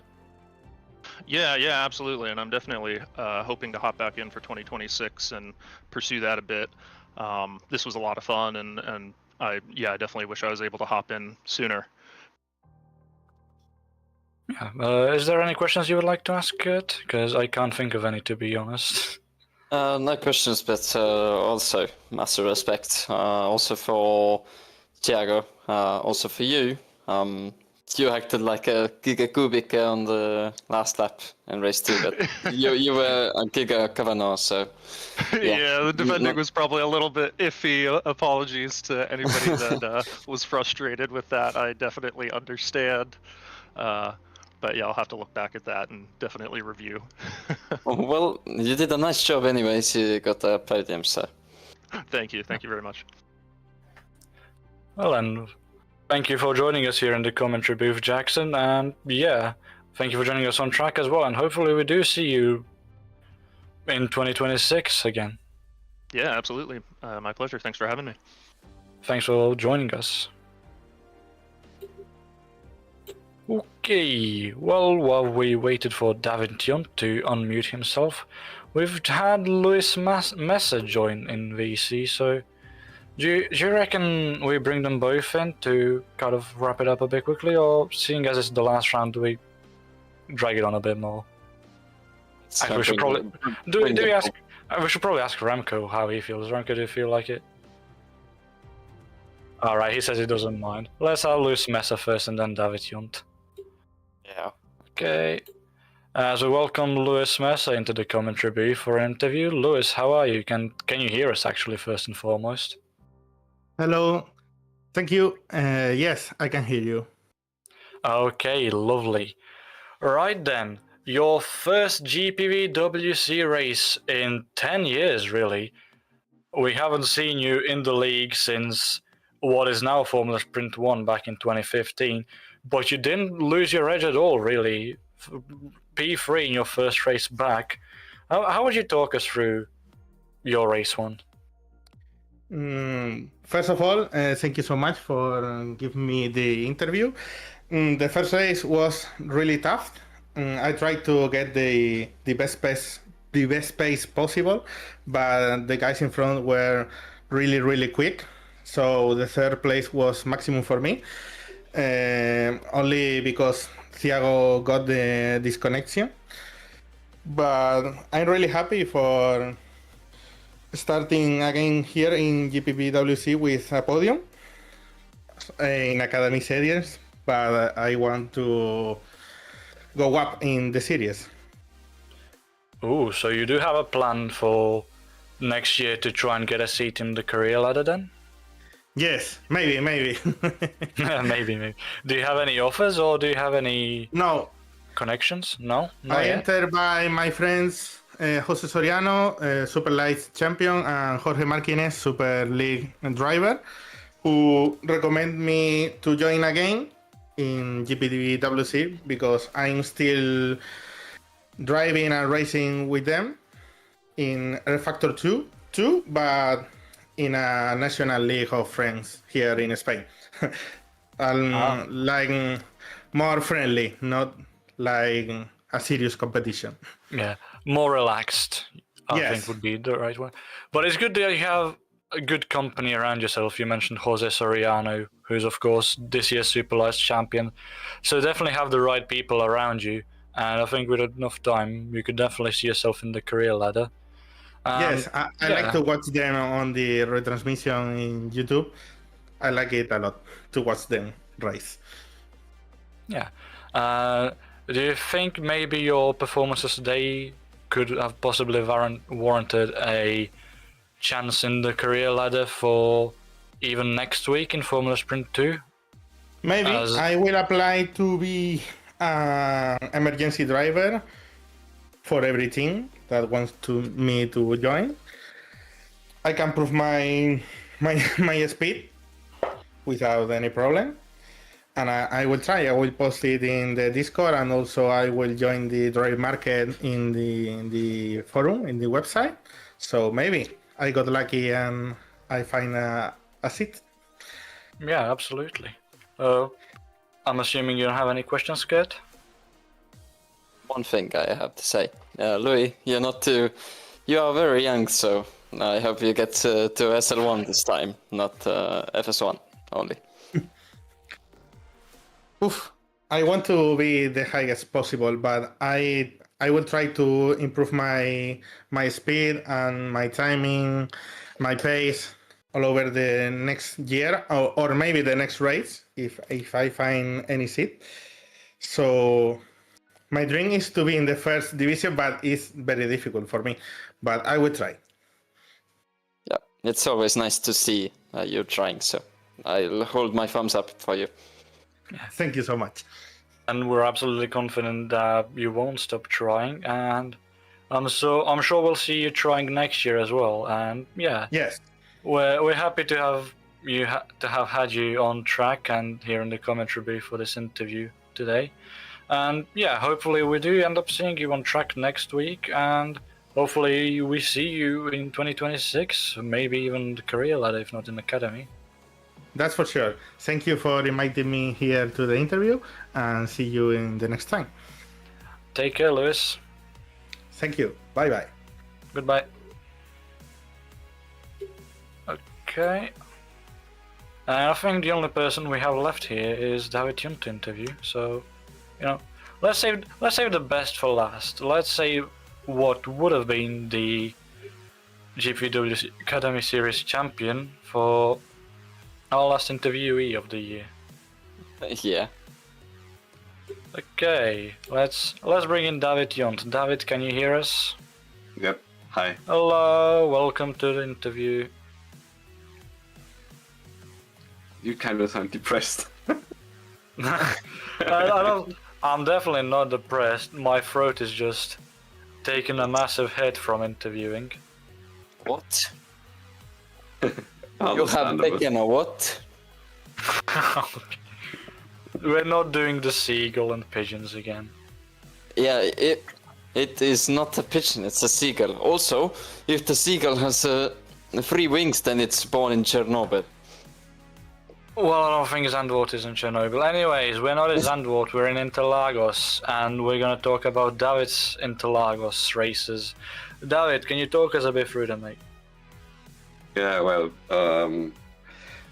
last 3 races have been going well, I admit there.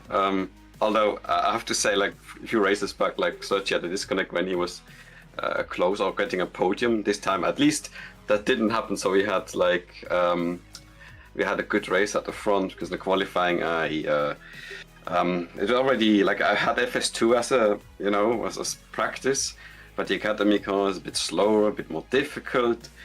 And I mean, there was a base, like I keep using Lorenzo Turi's base setup at a few tracks, like or Junior Lopez's Donington set for Academy.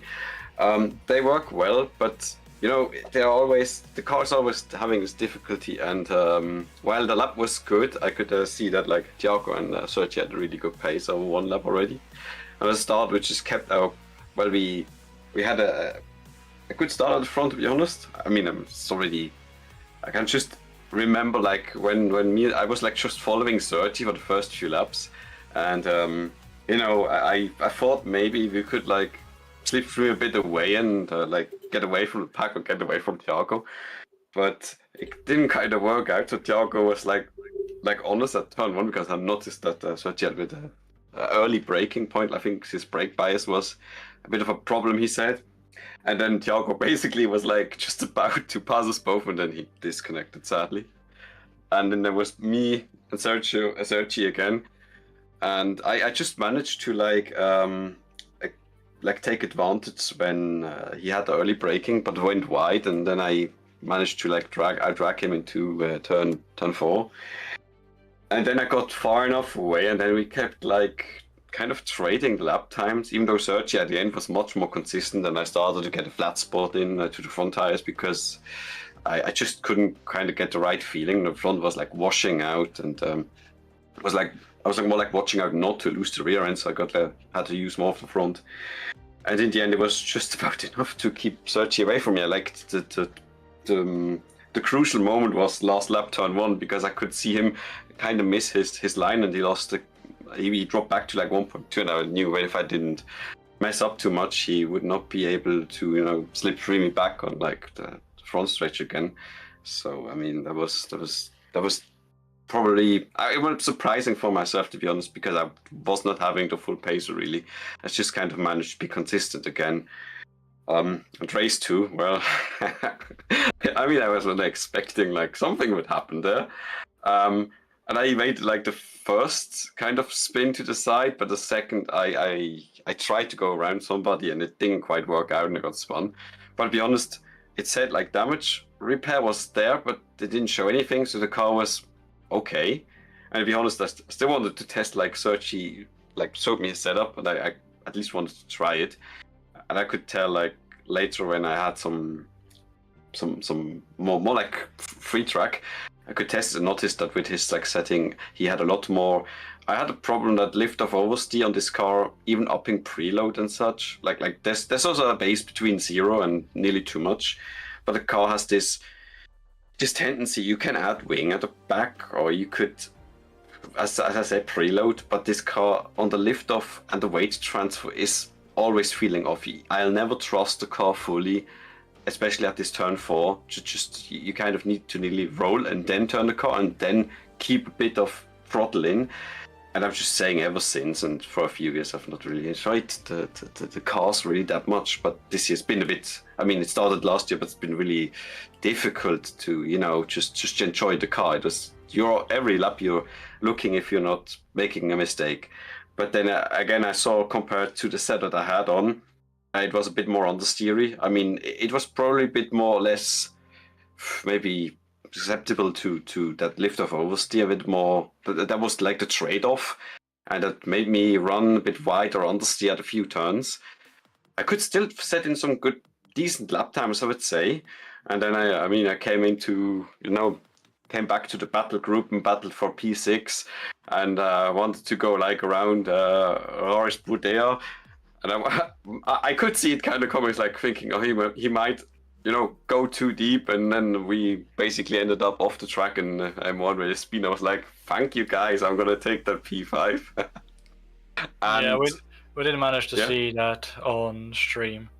It didn't look. It was most definitely not intentional from Bordeaux's side. I've just seen in the server as well. He has apologized that he misjudged the braking. So, unfortunate that it happened, but most definitely not something that was intentional from his side. yeah, no, that's, as I say, as I said, I could see it coming, because also I'm still gonna say, like, the Academy car how it is, and I'm not too hopeful it will get much better, to be honest. That's just my opinion. It needs a lot of edits, I would say, but I could see it coming when you come like side by side into turn 4, and the car, you either need to like take out like front wing or such, or make it like very understeery and want to balance it on there. But then if you go tight into that turn, you would have to lift off quite a lot, and the outside guy has to watch out that he just doesn't make a lot of lift off, then turn in suddenly, because that just it kind of messes the balance up a lot. And at times the car feels like it's just as if the rear is just going onto some test track with like the icy surface. The rear is just spinning out, and there's absolutely no more downforce, like as if it doesn't have riving anymore. And that has been one of the most surprising car handlings that I've seen in a single seater over many years. I don't know, it just feels very difficult, but I could understand why that happened. I mean, he also let me go through. That was nice of him. I was like, well, I mean, P5, P6, and like last race. And in the end, there was not really I was nearly seeing that Alessandro was nearly gonna attack Jackson for the P3, but he just ran out of time and slipstreamed to get him to the line. But we were all in a slipstream race, like, so nobody really could attack anymore. But I'm fine. I mean, race 1 was more, I don't know, better than I expected it. But I think I got a bit lucky with like Thiago. I mean, when I say Thiago in race 2, I mean there were a few. As I say, he parted the sea of cars, a bit like Moses, but he avoided everything. And like after lap 1 or 2 or something, I looked up at race lap. I was like, he's third. Oh boy, he's gonna win, and that's most impressive. Like even with people spinning, that was a great race. There's another person that has to be in. If he gets a spot in FS2 Abu Dhabi, then he has to be like in at least the academy team, because I think that's a deservable run, and it's another good showing by a newcomer. Absolutely, and I wouldn't be surprised if he gets more than an FS2 seat for these last rounds. But time will tell, and time will tell whether you will get a seat for Abu Dhabi. Actually, regarding that, can you tell us whether you have any offers for Abu Dhabi and maybe even next year? I know I asked this 2 weeks ago, but 2 weeks is well enough time for anything to change. To be honest, like I kind of used up my emergency round to Finland, because I mean it was a nice. I don't know. I was trying to come in like help out, but it was. I usually thought the FS2 car is a bit better, but at that race I felt like I could have put in like Lorenzo's academy set or something and maybe feel a bit more stable, because it was very difficult. And at this stage I kind of wish I could disqualify myself so I could try again at Abu Dhabi, because I don't know if getting on the primary seat for like £5 or something, €5 for one race, I don't know. But otherwise I would drive, but it's difficult. But I would if I could. And in general, I mean, there's FS2, FS1, like even dabbled to like thought about should I try FS1 like for one round and see what happens. But each time when I tell you again, when I drive academy or drive the FS2 car, and then I get emergency or races at Monza where I have like really low practice, like in interlocers as well. And for some reason I think Monza will be even more difficult because it's even more wing to use. But I got third somehow in that race. And then it's always like, should I really come back full time? Because it sounds kind of difficult at times to drive the car, and like I would need setup wizard, and depends, like FS1 is also a bit difficult, a bit more difficult. And to be honest, if I went to FS2, I think if I remember right, I'm now tied with Terence Gray for most FS2 starts. And I've been told I've got most Academy wins now by Menno, but... Yeah, I think according to the spreadsheet, this was a 16-round season. You had 16 podiums, 10 race wins, 4 pole positions, and haven't seen who had the fastest laps in the Brazil races. I would assume it's Thiago, but if both of the races were fastest laps by Thiago, then you finish on 9 fastest laps as well. So yeah, sure absolutely a season of at least first. He definitely took pole position. I don't know about fastest laps in the races though. Definitely something to check. I think he came back from the disconnect to take fastest lap. At least I could see it on my. He was 3 laps down. Whether he took fastest lap, I'm not quite sure. I think I had the same problem like at Donington. I disconnected or something, still finished race 2, but I was race 2. I remember now. That's nice that at least he could finish the race in the end. Yeah. Kert, any questions? Any last questions before we send you off? No questions, unfortunately. No questions. Oh. Okay, well then, David, I don't think. I have no more questions for my old colleague, if you remember correctly. I do. Oh yeah, Academy commentary. Yeah, exactly. Imola was fun. Oh yeah. I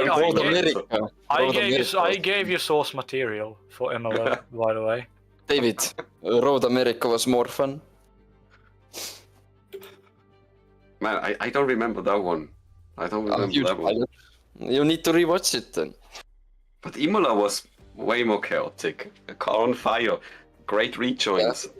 I started laughing. You did too.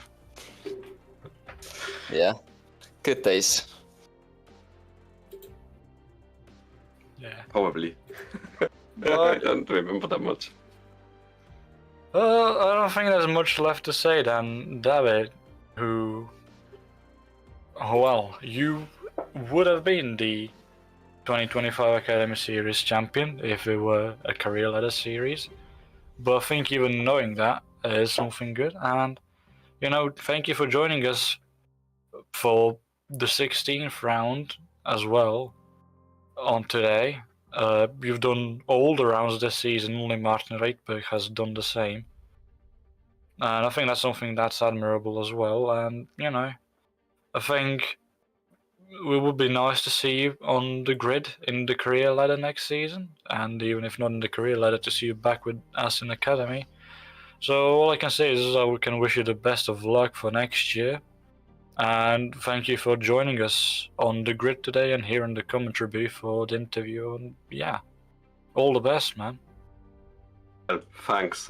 Just saying, it was nice looking in. I came in late and Bahrain started from the pits because as I decided to see who's driving, and it was, fun comparing with like Mauro Terzoli and Victor Bernard and Lorenzo Turi when they started out. They were like very close in the first few rounds. It looked like, if they hadn't gone either to the Cara ladder or, had to stop again, it was, could have been interesting to see this over the whole season. They would have probably beaten me because they got on more well with, that was their setup, and yeah, but it was enjoyable. We'll see what happens next year. Academy was at least fun to come in and drive, not any kind of, pre-planned races, but maybe I will be there in something like maybe FS2, get unlucky into some kind of pile up somewhere at the back. Well, hopefully not. Who knows? But we'll see, depending on how well I would get on. We'll see. But yeah, But, thanks, and good night then. Thanks. Take care.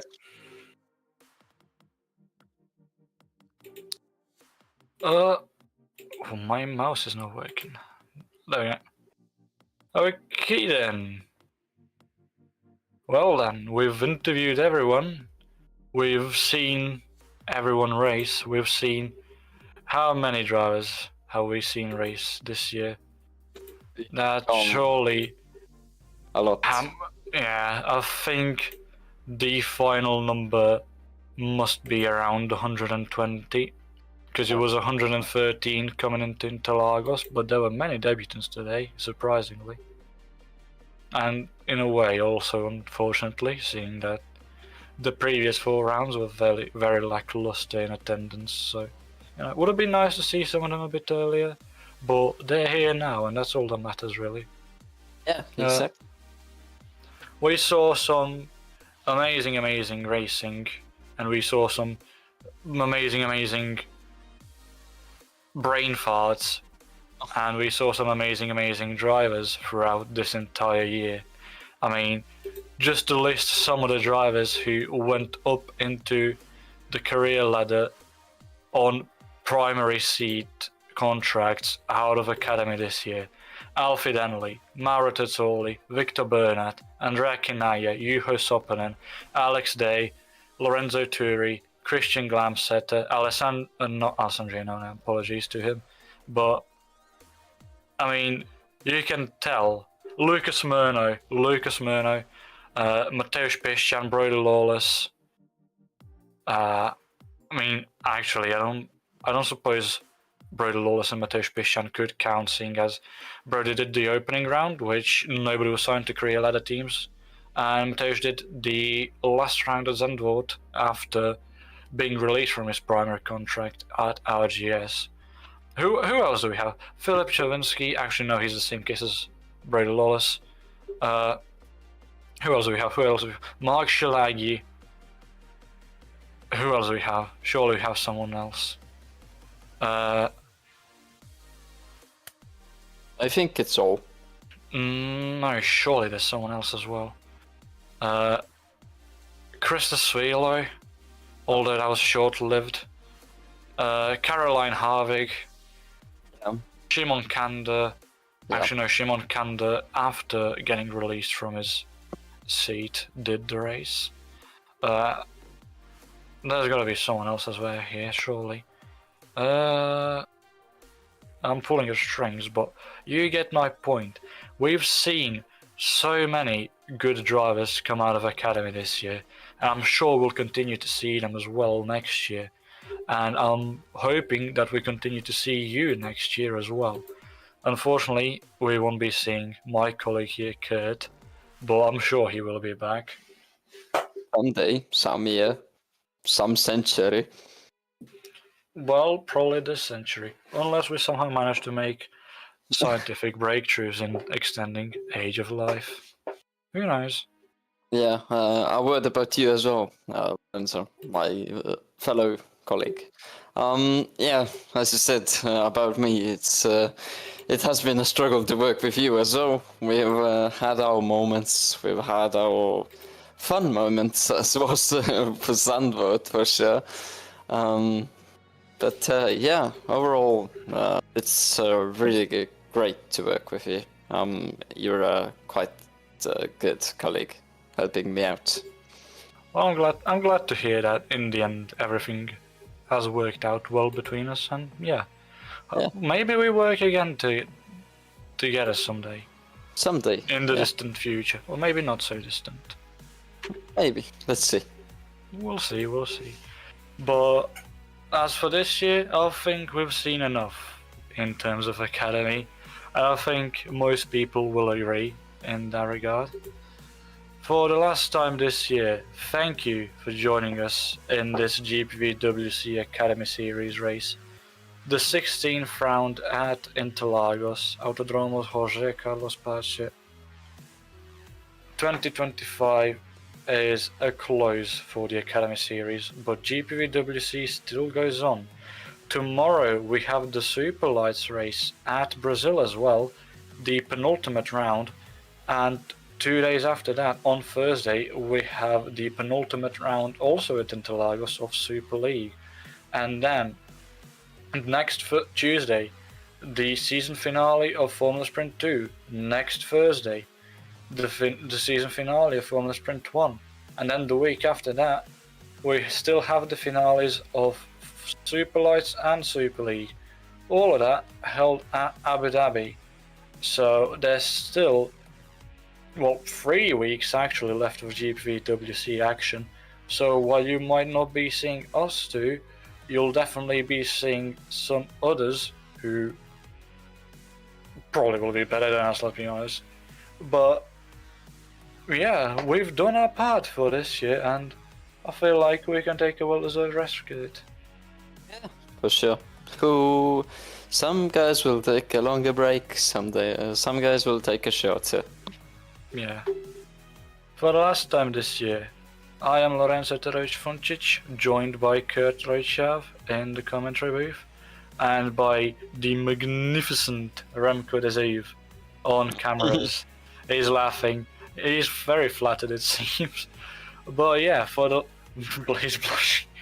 But for the last time this year, thank you for joining us here in the Academy series, and we hope to see you all in the remaining career ladder races, and we hope to see you back once we start again in 2026 in what should be around February. Who knows? I don't. We'll find out. Thank you. It's been a pleasure from my end as well, and I hope to see you all again sometime. Take care, everyone.